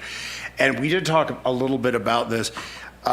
I would just ask, if we are talking about something, Jeff, like we're going into 2024, that maybe between now and then we gather some what our goals are, what our potential actions are from this, so that we kind of know before we go into the expenditure, if this happens or this happens or this happens, is there actually anything we can do about it, or are we just going to further antagonize people who are bothered by aircraft noise when we tell them, well, now we've proven that you're right and we can't do anything about it? That's really my concern. I love the idea of having the data, but if we can identify some actions that could come from that, I would feel a lot better about the ongoing investment. Yeah, Director Diamond, I think it's a great question. Part of that I can answer now is one outcome is whether we were to pursue a Part 150 study. The district has looked at that and hired HMN, I believe it was in the 2005-07 timeframe. They explored the question and they gave a recommendation of no. From what I know about the FAA Part 150 studies, I would not recommend it's something that we would do. There are not a lot of actions. It is a data capture. I think we would find, and I always say this with trepidation, my intuition tells me, I think we would find the data to a lot of the neighborhoods that we are well below the FAA standards. I don't know that that's a talking point. If we found that to be true, if that's a talking point that would resonate with the community anyways. I think we would also find out in certain neighborhoods that the ambient noise from Interstate 80 and the train and the Truckee River are at or near some of the aircraft noise as well. And again, if we found that to be true, I don't know if that is something that would resonate with the community. So I think there's some more internal reflection we need to look at, some hard questions, because the data we find, whether it happens to fall on a scale, I don't know if it's something that would make a difference. Thank you. I mean, I agree with David, actually. If there's nothing we can do with this information, why should we pay for it? You want me to repeat myself? I said I agree with David in that if there's nothing we can do about it, we don't need to pay for it.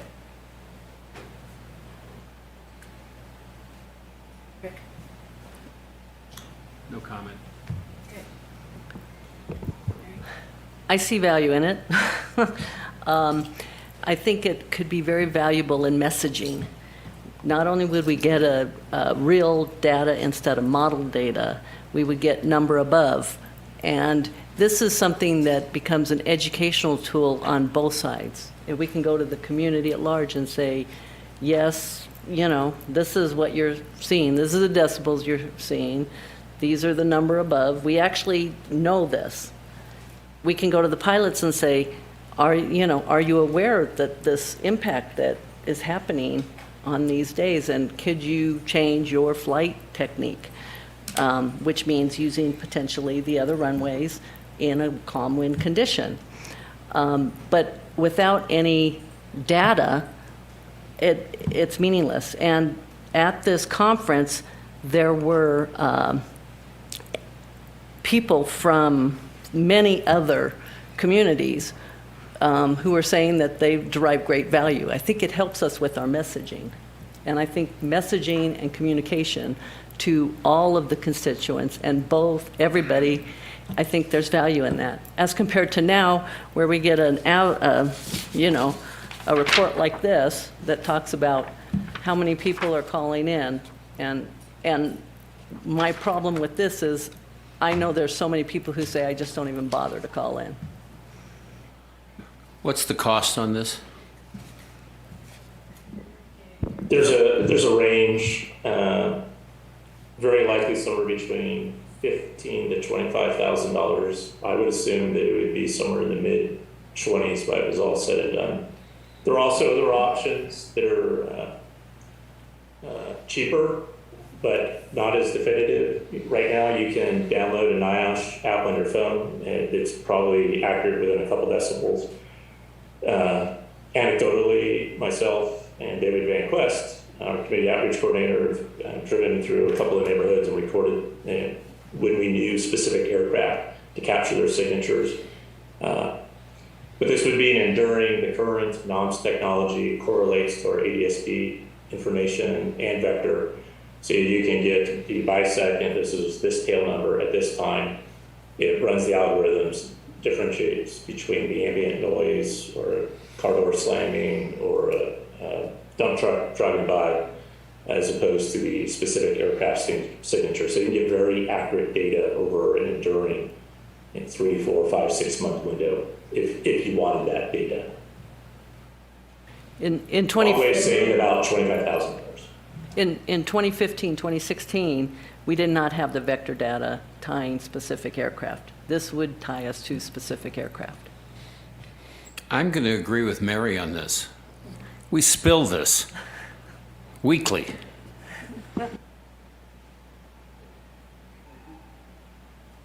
I have a question about the placement of the noise monitors. Is there someone with the company who can help identify the best place in any specific neighborhood to measure? Or does it get moved around, or how does that work? Sure. Yes, it is get moved around. It's small. It's the size of a briefcase. Ideally, it's plugged in power, and ideally, it has a good internet signal that they can get some boosters and repeaters. So, and if you don't have electrical power, you can also do a solar panel. When they set it up, they will look at placement, whether it needs to be higher or lower, or you're getting an echo off of a shed or a building. Ideally, it would be on public land. We can also put it on private property. Yes, they could help us. And the beauty of doing the portable sensors is my recommendation would be to capture the signature of the louder parts of the community. We could probably, within a couple days of moving them around, to know where the train runs, where's the 65 dB line off of the railroad that comes by 24 to 28 times per day. Where is that line to draw that through the corridor? Where is the 65 dB line off of Interstate 80 with a north-south line as well? I might take a couple days of moving these around. They're very portable sensors. But I think it would be interesting to map the signature of our high noise producers beyond just the airport. Again, though, I think it becomes a communication piece, because here it is, someone who's a noisemaker and trying to tell the community there are these other events going on constantly within our community, generating large volumes of noise at high decibel levels. And how does that compare to the airport? Again, I don't know if that's a message, though, that the district wants to communicate. I think that would be interesting, but at the same time, part of that message could come across as argumentative to say, oh, look at all these other noisemakers, the airport's not that bad. I'm just trying to be truthful in our communication, but I think there's a lot of truth as a resident that lives in Truckee, how loud it is in that Truckee corridor along the Truckee River. You go about 1.5 miles north and 1.5 miles south, it's really loud. Mm-hmm. And I think the airport, we intersect part of that. And it's episodic, and that's a different type of noise. But I think there's a large, loud, continuous signature along the Truckee River, probably 1.5 miles north and south. I love the idea of having that data. I would just be so careful with how we use it. I mean, if and especially, if we're using vector to identify noisy planes and the owner doesn't have the funds to modify the plane or change out the engine or make it any quieter, we don't want to target people. I do support getting the data, and especially throughout the community, but I think we just need to be really careful of how we use that to communicate with people. And I think the beauty is, because of runway construction, if this is something we choose to do, we have some time. We have about a year to determine how we want to do this and I think if the board were to decide to do this and put it in the 24 budget, we have a communications plan of what we would want to communicate pre, during, and post assessment period. Okay. I think it's noteworthy that once it's done, it's public. And we don't control the narrative around what is put out there and what's not. Period. Yes, I hear what you're saying. We have to be careful, but once it's out there, anyone can do anything with it.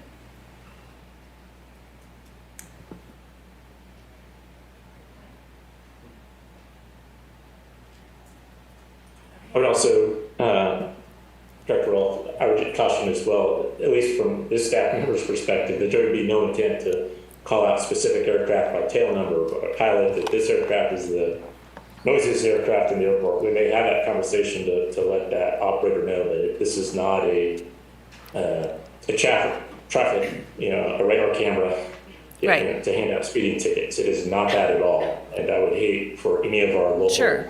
line community to think that as well. No, and I think most pilots don't want to be noisy, and to the extent that they can, and probably when you're in your plane, it's just noisy, so you don't know how it affects the people on the ground. So that's correct.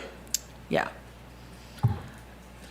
I've just got one other question that now, based on these comments, Jeff, could there be any unintended consequences of doing this, where because ADSB data is publicly available, that and we would have to make this our data from this, the data collection would have to be publicly accessible, that somebody could take those two systems and correlate and then start identifying noisy aircraft owners? That's a great question. I don't know. But if we make it completely transparent and available, yes, I think you could.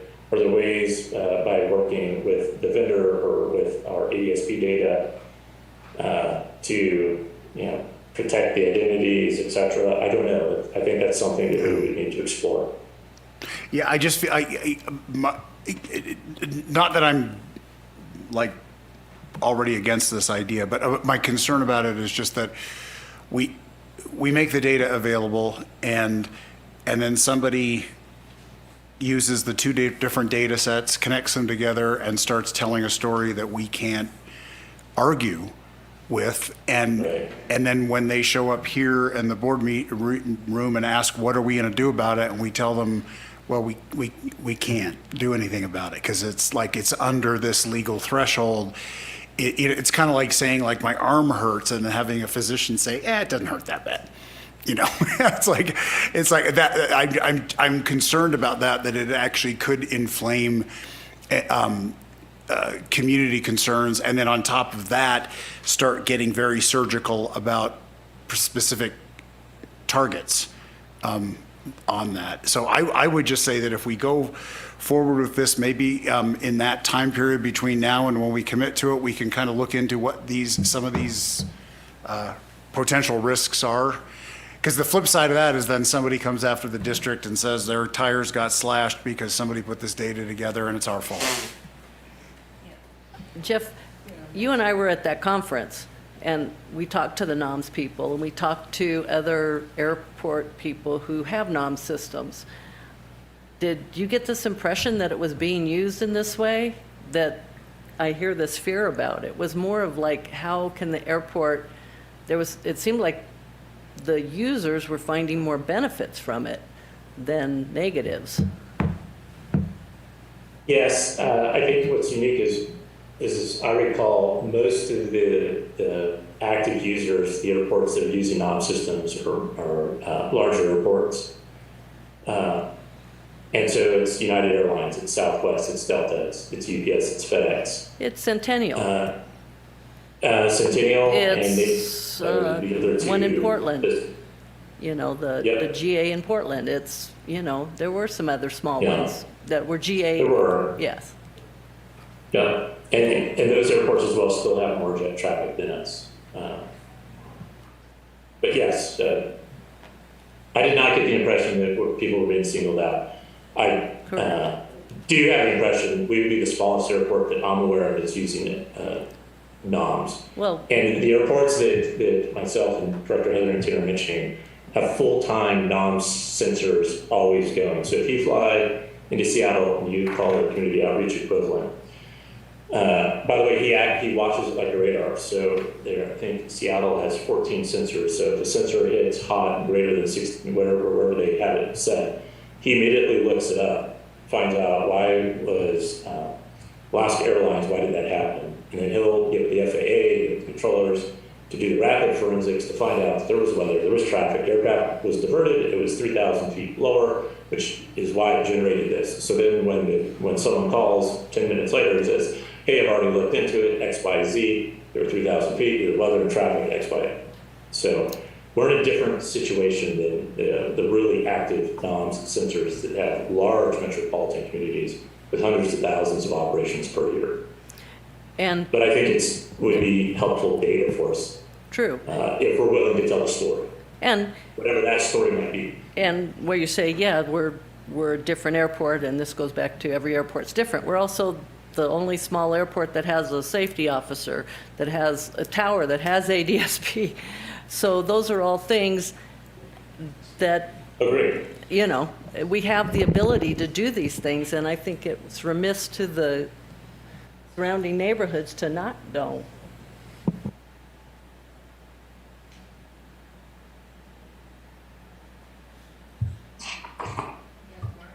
Well, this is an information update. There's not a vote required.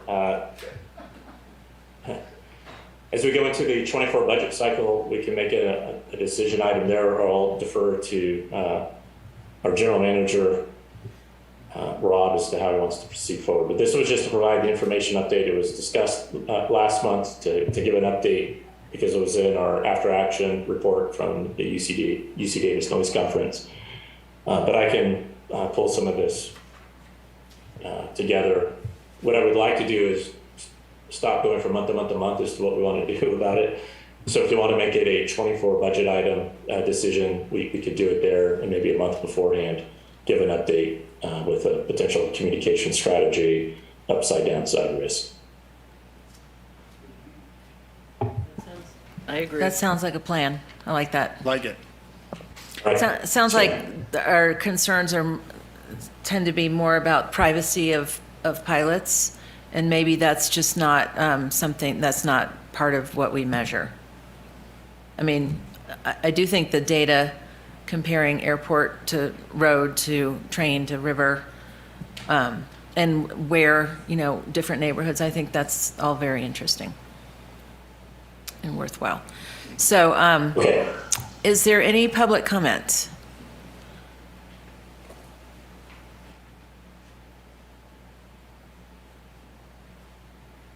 Hello again. Hi, Sven. First off, I want to applaud this effort. As a pilot, I think we're all concerned about noise and the impact our aircraft have on the community. And I frankly like the idea. I would have some concerns, one of which is that we live in a valley.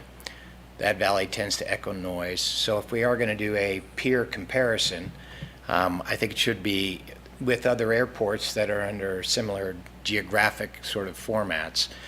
Also, I would encourage you to think about the atmospheric impact of, when these things are being recorded. I live across the street in Lahontan, and in the mornings in my hot tub, I can hear the aircraft starting. In the afternoon, I can't hear anything, and it has a lot to do with just about the atmosphere. So that should be taken into account. I would point out that a number of airports have either restrictions or costs or even incentives for certain types of aircraft that make excess noise. Both propeller and jet aircraft, we all know some of those aircraft types, particularly the older jets. Lears is an example, just to call on one that you might know the name. Historically, those have made a lot of noise, the older ones. And certain airports out there have either restricted them or have a cost implication to them using that airfield. So I think all pilots are concerned about the impact they have on the neighborhood. There are a number of propeller airplanes that operate here that are much noisier than others. And I'm not sure how you really redirect those. But to the extent that this study is undertaken, one thing I would ask is, and Jeff, we've not met, but I know you've been working on some of these instrument approaches, that those approaches be factored in to the study and the potential noise impact those approaches might have. I mean, clearly we're going to piss off someone when you're flying over their house, and we're surrounded by neighborhoods, so it's kind of hard to avoid that. But I do think that some of the instrument approaches that are being considered could go a long way to ameliorating some of the noise impact, even for the VFR flights, not just the IFR flights, if the airport encourages the VFR pilots to use those approaches. So food for thought. Thank you. Great. Thanks, Sven. Is there any other public comment? Okay, Jeff, do you feel like you have direction for moving forward to next month? Yes, I do. Okay. No questions. I got some great inputs by Sven as well. So Great. take that into account. Awesome. All right. Board committee assignments and ad hoc committee reports. Lauren, do you have an update on the workforce housing? Yeah, I provided a brief update regarding last week's Workforce Housing Agency meeting. We received a highlight of the business plan, which will be presented to the board at the July 19th regular board meeting. It's basically like an execution plan of how the executive director is going to implement all the objectives in our strategic plan, which is great for us getting a new executive director. When we hire that individual, they'll have a nice guided checklist of what to do and how to do it.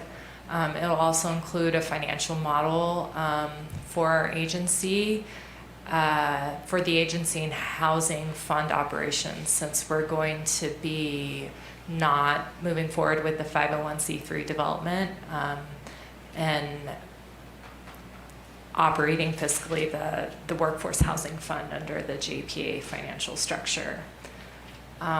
We received an update that the offer that we reissued for the Northwoods property, the multi-unit property right across the street from the driving range in Tahoe Donner, the owners decided not to pursue the sale further based off of financial advice from their accountants.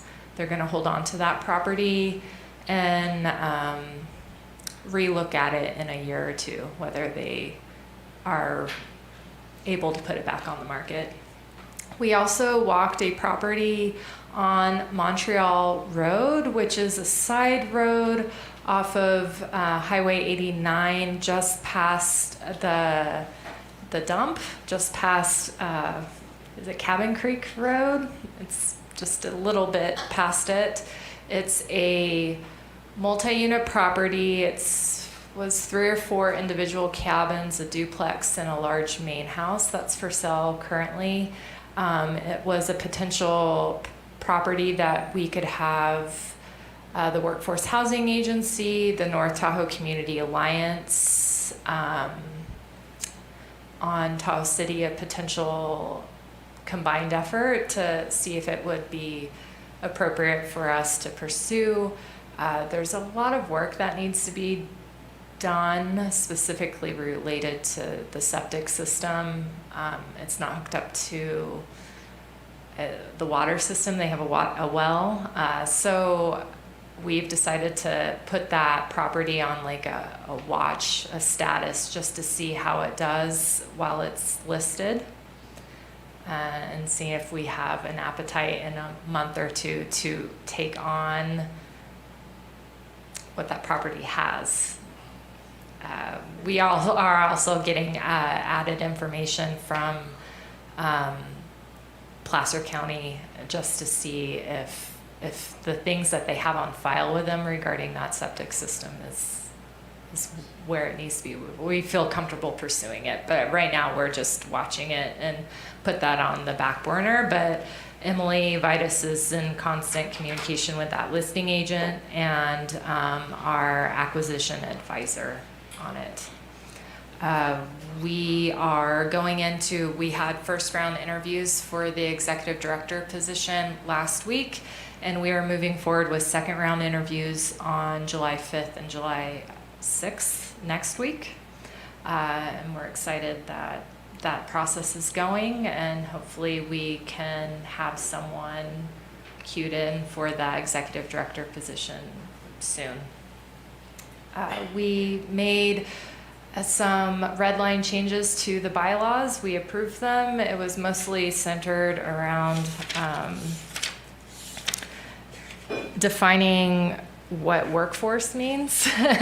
And that wasn't listed in our list of definitions when the agency was first founded, and a lot of just added verbiage regarding Greater Tahoe workforce, who we serve. It used to be member agency employees, and that's been replaced with that verbiage in the bylaws. I also forgot to add that we also approved that we will be meeting 6 times a year instead of 12 times a year, so every other month starting in July. This was promoted for housing is slow, and meeting monthly just having a little bit of time between each meeting so we have really some thick stuff to talk about instead of the usual everyday business. If we have items that need to come up, we will activate a special meeting should we need to talk about something immediately during an off month. Other than that, that was about it. I attached the June board meeting materials for you guys to click on and review further. Other than that, if you have any questions, I'd be happy to answer them. I just spaced out in terms of you're changing the definition of workforce. It used to be just member agencies, but now No, so- in the bylaws. Yeah, in so- the bylaws, we refer to member agency employees. Okay. And then we replace that with Greater Truckee Tahoe Workforce. So it's added. It will address some of that 501c. It'll address the entire community. So people looking for work Mhm. who work here, and you Yes. have probably that 50. Yes. Yeah. Okay. And then we defined what Greater Tahoe Truckee Workforce means This in is the great. in the definitions. Okay. And yeah, The that public employees is about 2,400 public employees in the region. Yeah. There's like 17,000 Yeah. employees, Mhm. workforce in the region. And what I'm hearing is you're not just trying to address the 2,400, you're looking at the whole 17,000. yeah, Yay. it aligns with our new strategic plan and direction for the agency. Okay. Thank you.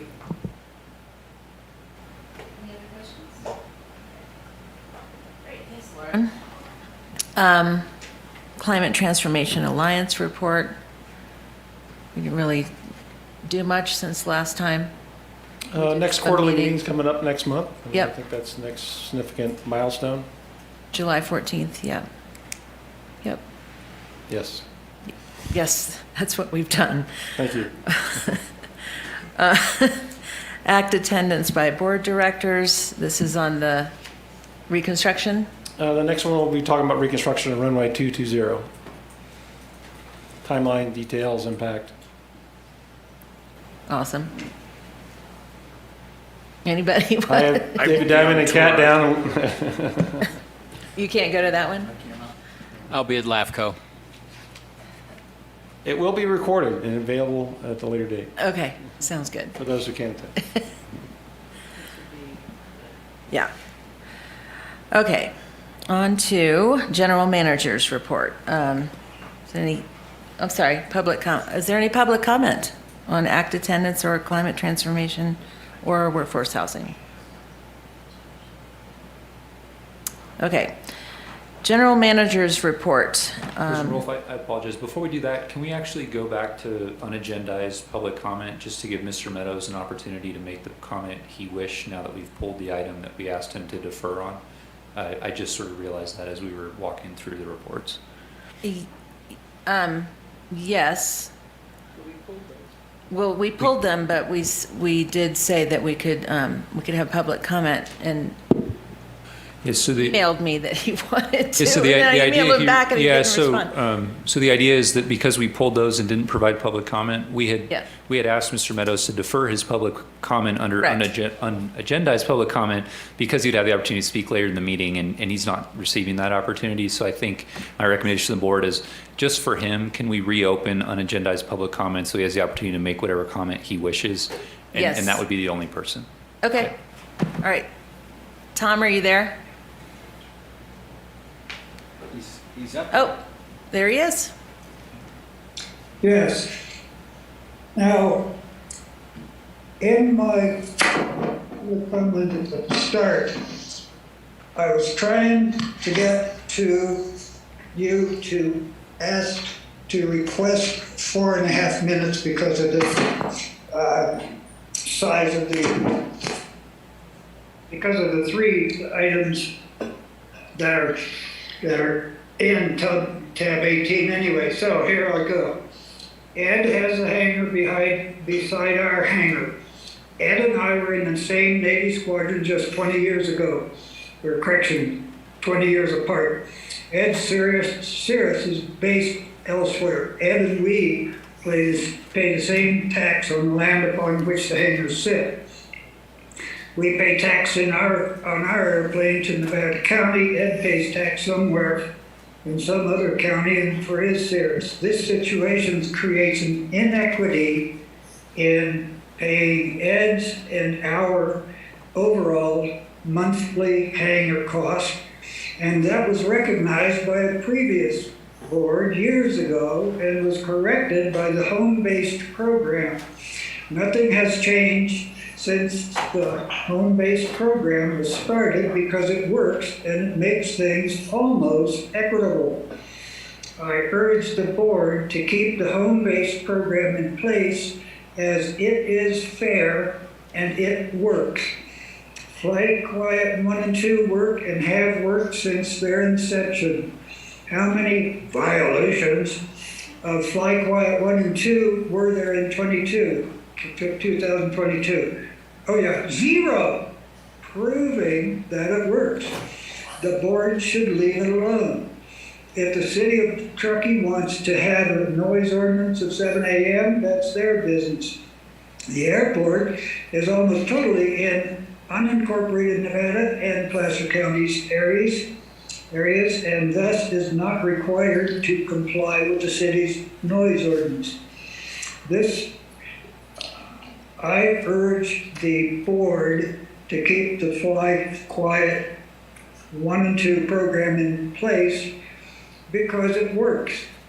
By the way, nowhere in the discussion did I find the word voluntary appear. Remember that you cannot dictate curfews. You may only have voluntary recommendations, voluntary actions that have monetary repercussions when those recommendations are violated is the same as having hard and fast rules about curfews.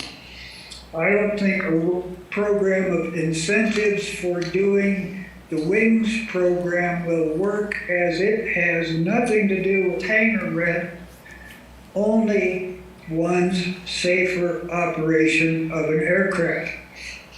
I urge the board to initiate a new policy instruction regarding the wings program. If the board wants to do some fancy wings program thing as a sole program, go ahead and spend lots of time and money on it. You already have a Flight Quiet program that works, so since it ain't broke, don't fix it. Thank you. Thank you, Tom. Okay. General Manager's report. Do you have any highlights? I had a couple highlights if we have a moment. Yep. Last month, the North Lake Tahoe Community Awards Dinner was held. It was mentioned earlier by Tal that he attended along with some board members. We had a chance as an airport district not only to participate in that awards dinner, but also recognize one of our employees as being a truly standout employee for the community, somebody who regularly interacts with the community. David Van Quest was that individual that night that we had an opportunity to highlight as somebody at the airport district that's operating in this region that really goes above and beyond to not only do the district's bidding, but also look out for the community's interests. So again, recognize David Van Quest. Thank you very much for all the great work you're doing here.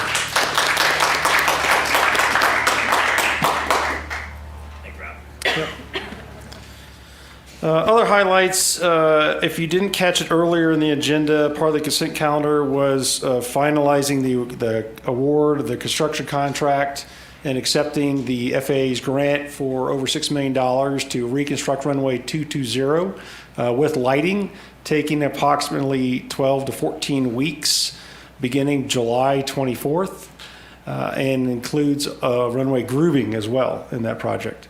That was an increased funding level from the FAA from our original ask and our initial project design. So we really appreciate their flexibility to find additional funds to meet our almost total project cost, 90% of the project cost. The remaining balance will be made up by the airport district and state of California funds as we apply for an additional grant for $150,000 with the state of California.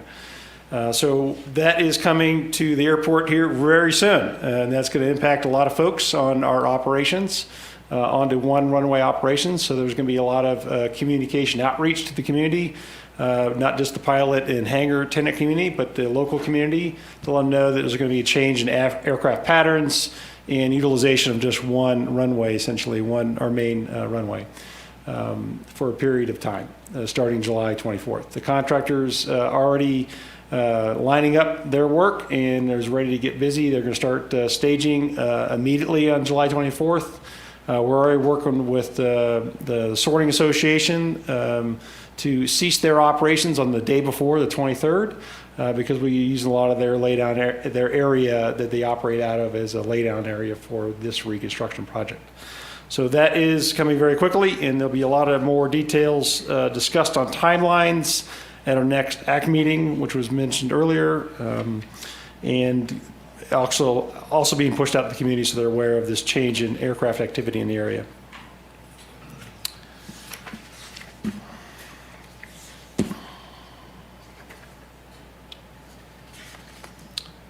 Let's see, I had a note on the end of my management report. It was in there last month. I've updated it for this month. I didn't talk about it last month, but I have pushed out a lot of information, and the board's aware of this, so is the management. We're making some modifications to our short and long-term parking arrangements. We've engaged a company, Park Mobile, to be a vendor for us to provide online payment for parking.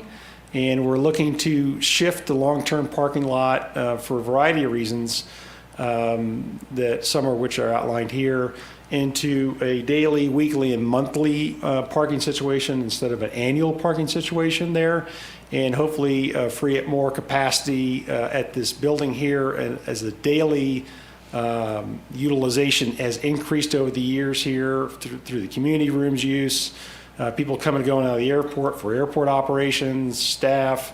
We're seeing a greater demand on our parking lots here. So ahead of, finding the solution of building more parking lots, we thought we could better utilize our existing footprint here. And so we're moving through a process to contact all the previous long-term parking lot folks that are utilizing that service, and working with them to transition them into a different long-term parking situation. And we'll be addressing rates this next month in July, with some consultants' feedback along market pricing. This property that our parking lot sits on over there is a non-aviation property. It means we need to be charging market rates and rents over there. And so we're moving closer to that from the previous situation, what was heavily subsidized by the airport. And so we're revisiting that, along with doing some long-term overdue maintenance on the parking lots, both here at the airport terminal and the long-term parking lot. And so the lead times associated with that are almost a year, and we want to make sure that we're working with our long-term parkers to make sure that we are able to move them off that lot at an appropriate time next June, so we actually could do that maintenance on that lot without having cars that were planned to park there for a number of months because the owner is out of the area.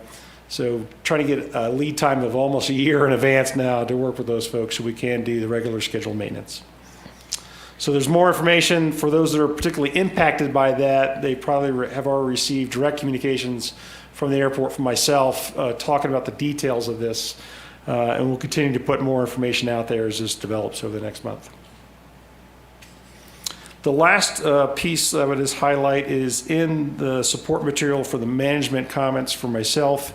There is a Federal Registry notification that came out on May 1st, 2023 from the FAA that is a solicitation to the general public in the United States about the civil aviation noise policy. The FAA is looking to update their civil aviation noise policy, and they're soliciting feedback from all sources across the United States under the Federal Registry.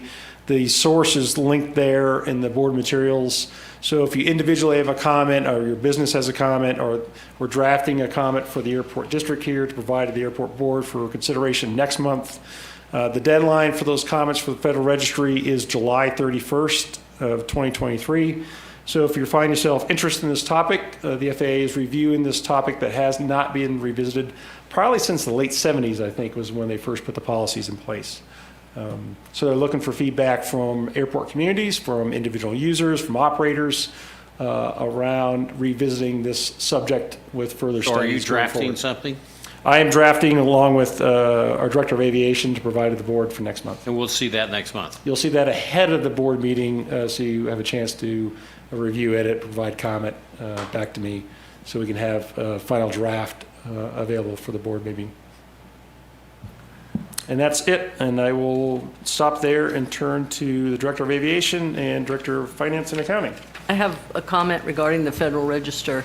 Sure. And, you know, when people call in, it's like, we have no control because the FAA sets the criteria.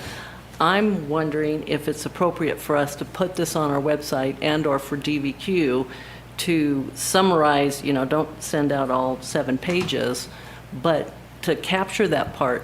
If people have concerns about noise, this is their chance to make a comment to the people who can actually do action. And I see value in, that's a big plus in telling the community that we hear you.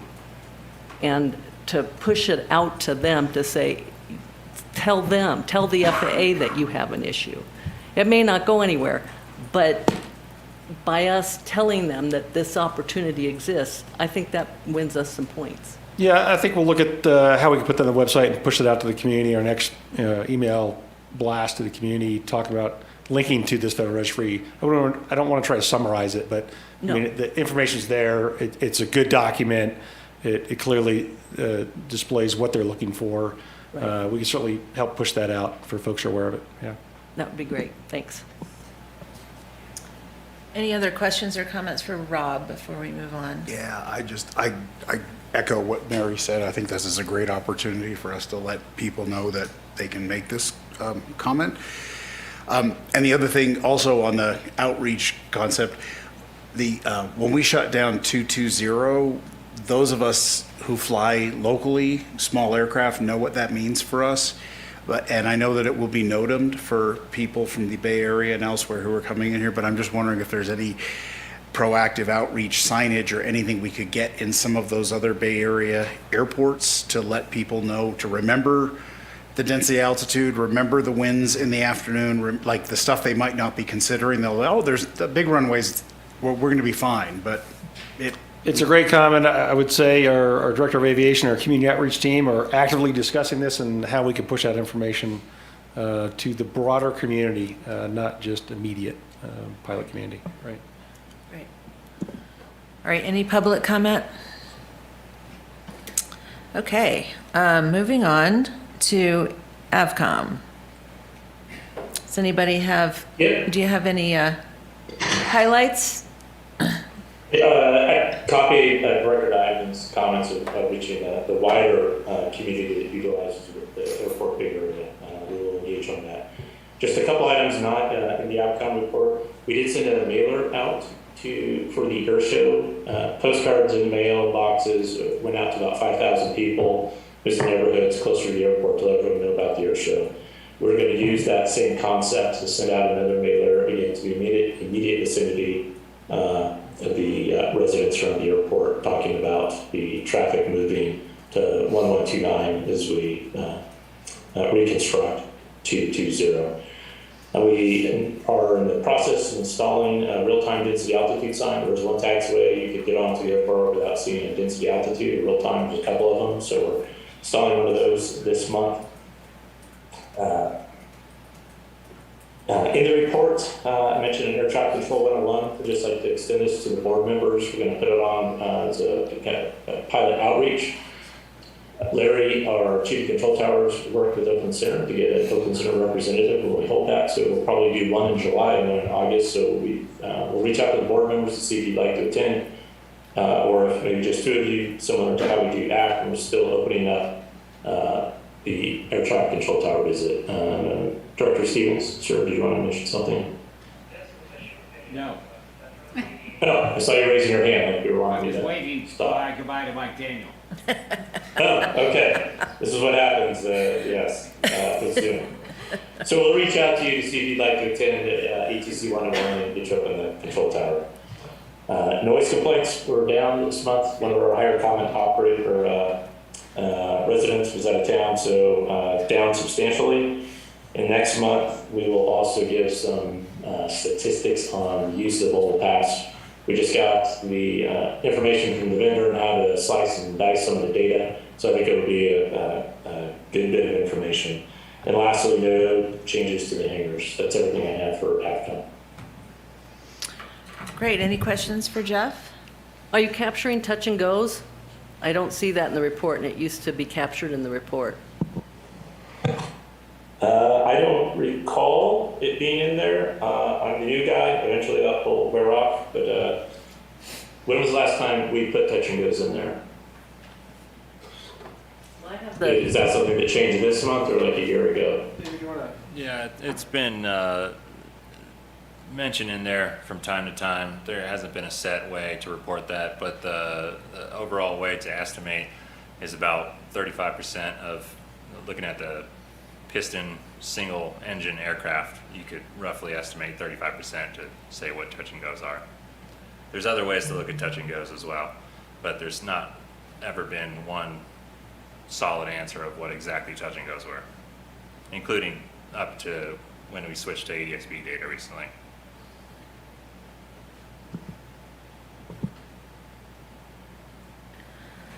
Anybody else? I just wanted to say, if it makes sense when you're sending out the mailer about the shutdown of 220, maybe those people would want to know about the FAA register option, if it works on that mailer. Just a thought. That's a really good point. Okay. All right, is there any public comment? Okay, on to Kelly. We all got your updated. Any questions on the financials? Does anybody have questions on the financials? I can give you a few quick facts. Okay. As you all recall, May was still a little snowy and a whole lot rainy. So we're looking to the future. And June so far is 104% over May, so yay for that. FBO services. Our gallons sold of jet fuel are actually double since June over May, so things are looking up. And then just a quick update, at the very end of the report, I put in a new little blurb about our capital projects so you can see what we've accomplished so far through 5/31. And there's a whole lot more in progress now that we've got some better weather and stuff and moving forward with all the things in the right-hand column. And I'll continue to update that each month as we go through. And then there's another staff report in there about our reserve study. We've contracted with Association Reserves. They came up last, or earlier this month, I guess it was, and walked the whole property, worked with all of our O&M guys, Mitch and Alan and Tim and Dave and Stacy, and thank you to all everybody who was involved in that. Gave them a great sense of what we do here, all of our equipment, our infrastructure, our buildings, everything, and they are going to put together a report so that we can use that in the budget process to work toward our reserve plan going forward. What's the cost of this reserve study? Let me look it up. I will find out and I will let you know. Does anyone else have a question while I look? Any other questions? I can defer the answer, but I would like to know. I will find it. Okay. Is there any probably public monthly comments bills and about It's in the this? monthly bills and fees. It's in the monthly bills and fees, so it's pull it up here. Yeah. We can give Kelly a minute to look for it. Any public comment on financials? Okay. Conference attendance reports?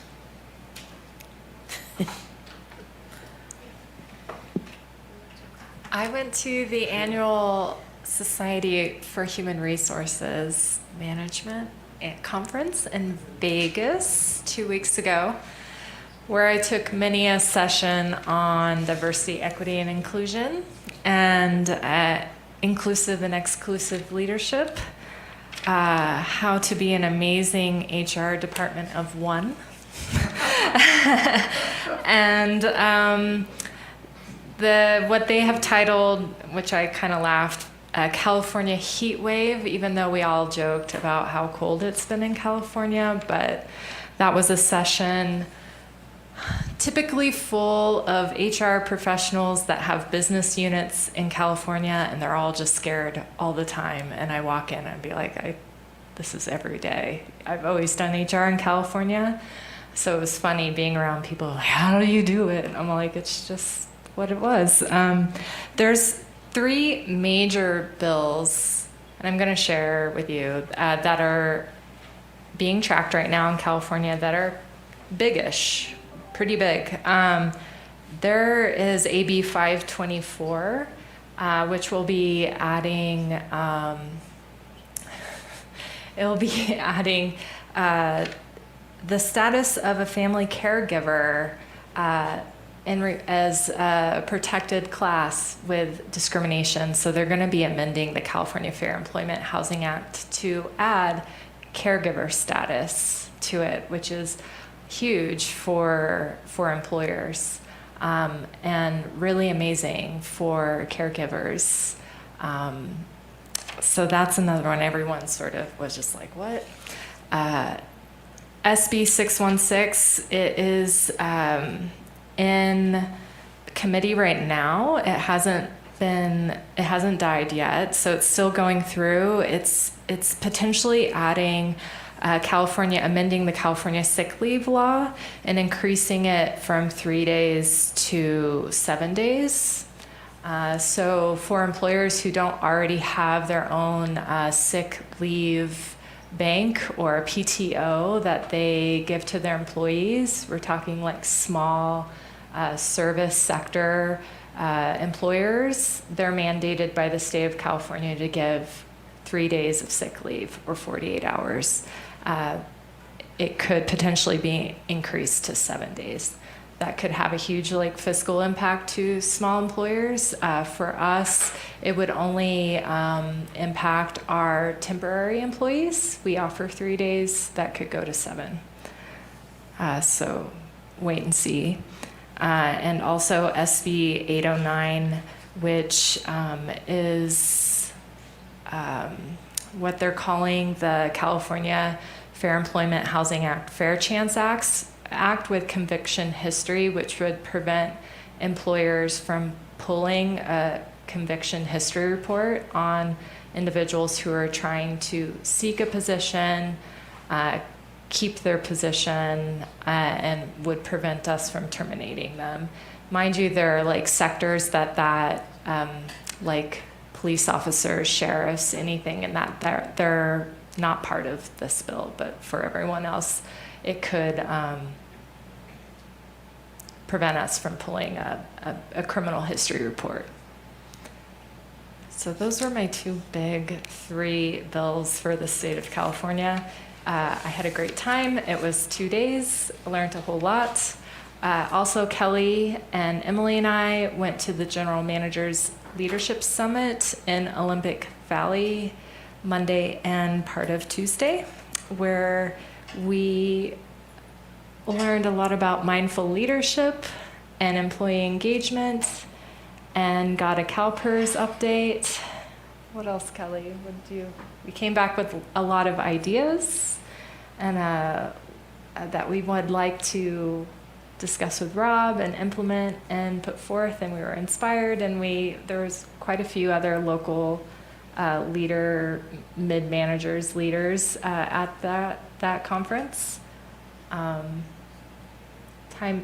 well spent. Enjoyed it. I don't know if you want to add anything, Kelly.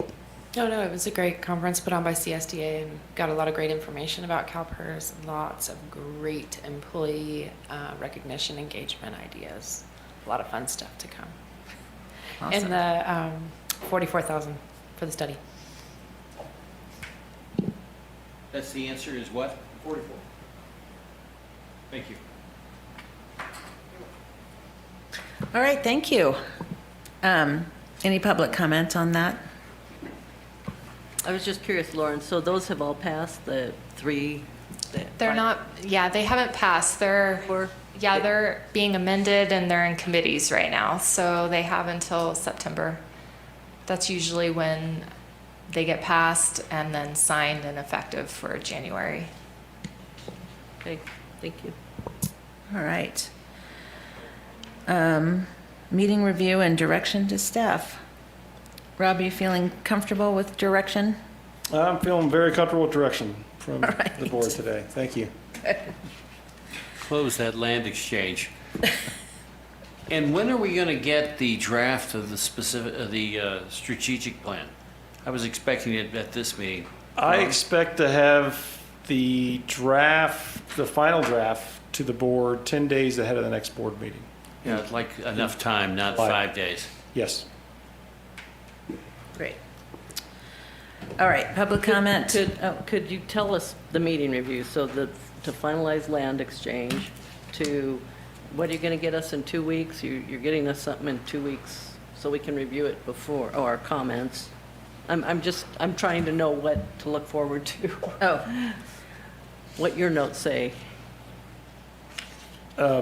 Okay, so there's two different things we usually talk about. One is future agenda items, priority meetings, and then the last one is 24 meeting review and direction of staff. So the items I have from today's meeting specifically is we pulled item 504, 511, 515 to bring back next month in July for the board meeting. We also pulled items number 17, 18, and 18 to hold until further review. We get feedback from the FPPC. There is a number of follow-up action items to execute on to carry out the engagement of the contractor for the award of construction for runway 220. There is also work to be done to work with TTSA and Josh on moving forward with the land exchange that's been approved now. Those are the main items I have specifically. All right. I'm sorry, I skipped over the future agenda priorities. Review of upcoming meetings. I think we all have the schedule. Review of rolling agenda. Any comments or questions? Okay. And you're going to, the draft letter you'll get to us, the FFR. Oh, yeah. That'll get to us at some point before the next board meeting, since it's due July 31st. Right. Yeah. That's another point. Okay. Okay. Any board member announcements? Anything? Did we ever decide when the budget meeting is going to be? Yeah, it's on my calendar. I can't remember when it is. The 22nd. Is that the day before the regular board? Okay. It's right there, a special board meeting. Oh, yeah. There it is. Right there on your agenda, Madam. You know, I get to the end and I'm just like so ready to go. So I'm sorry. I just slow everything down. Okay. Rick and I are going to race. Can I make a motion? We adjourn this meeting? Second. Director Diamond, Yes. Director Heatherington, Yes. Director Odette, Yes. Director Rolfe, Yes. Director Stevens. You really did that roll call slow. Yes. Meeting adjourned 7:14. Thank you.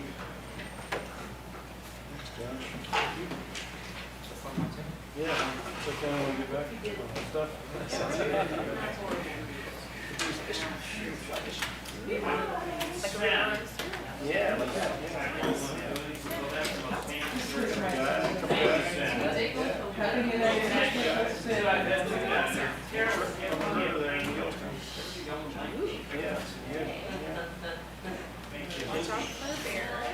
yes, they are in the area, that's for sure. Bringing all the dogs too. So. There's great dogs. Thanks, David. Pack's going back in the truck. Sure. Well, we'll see how high they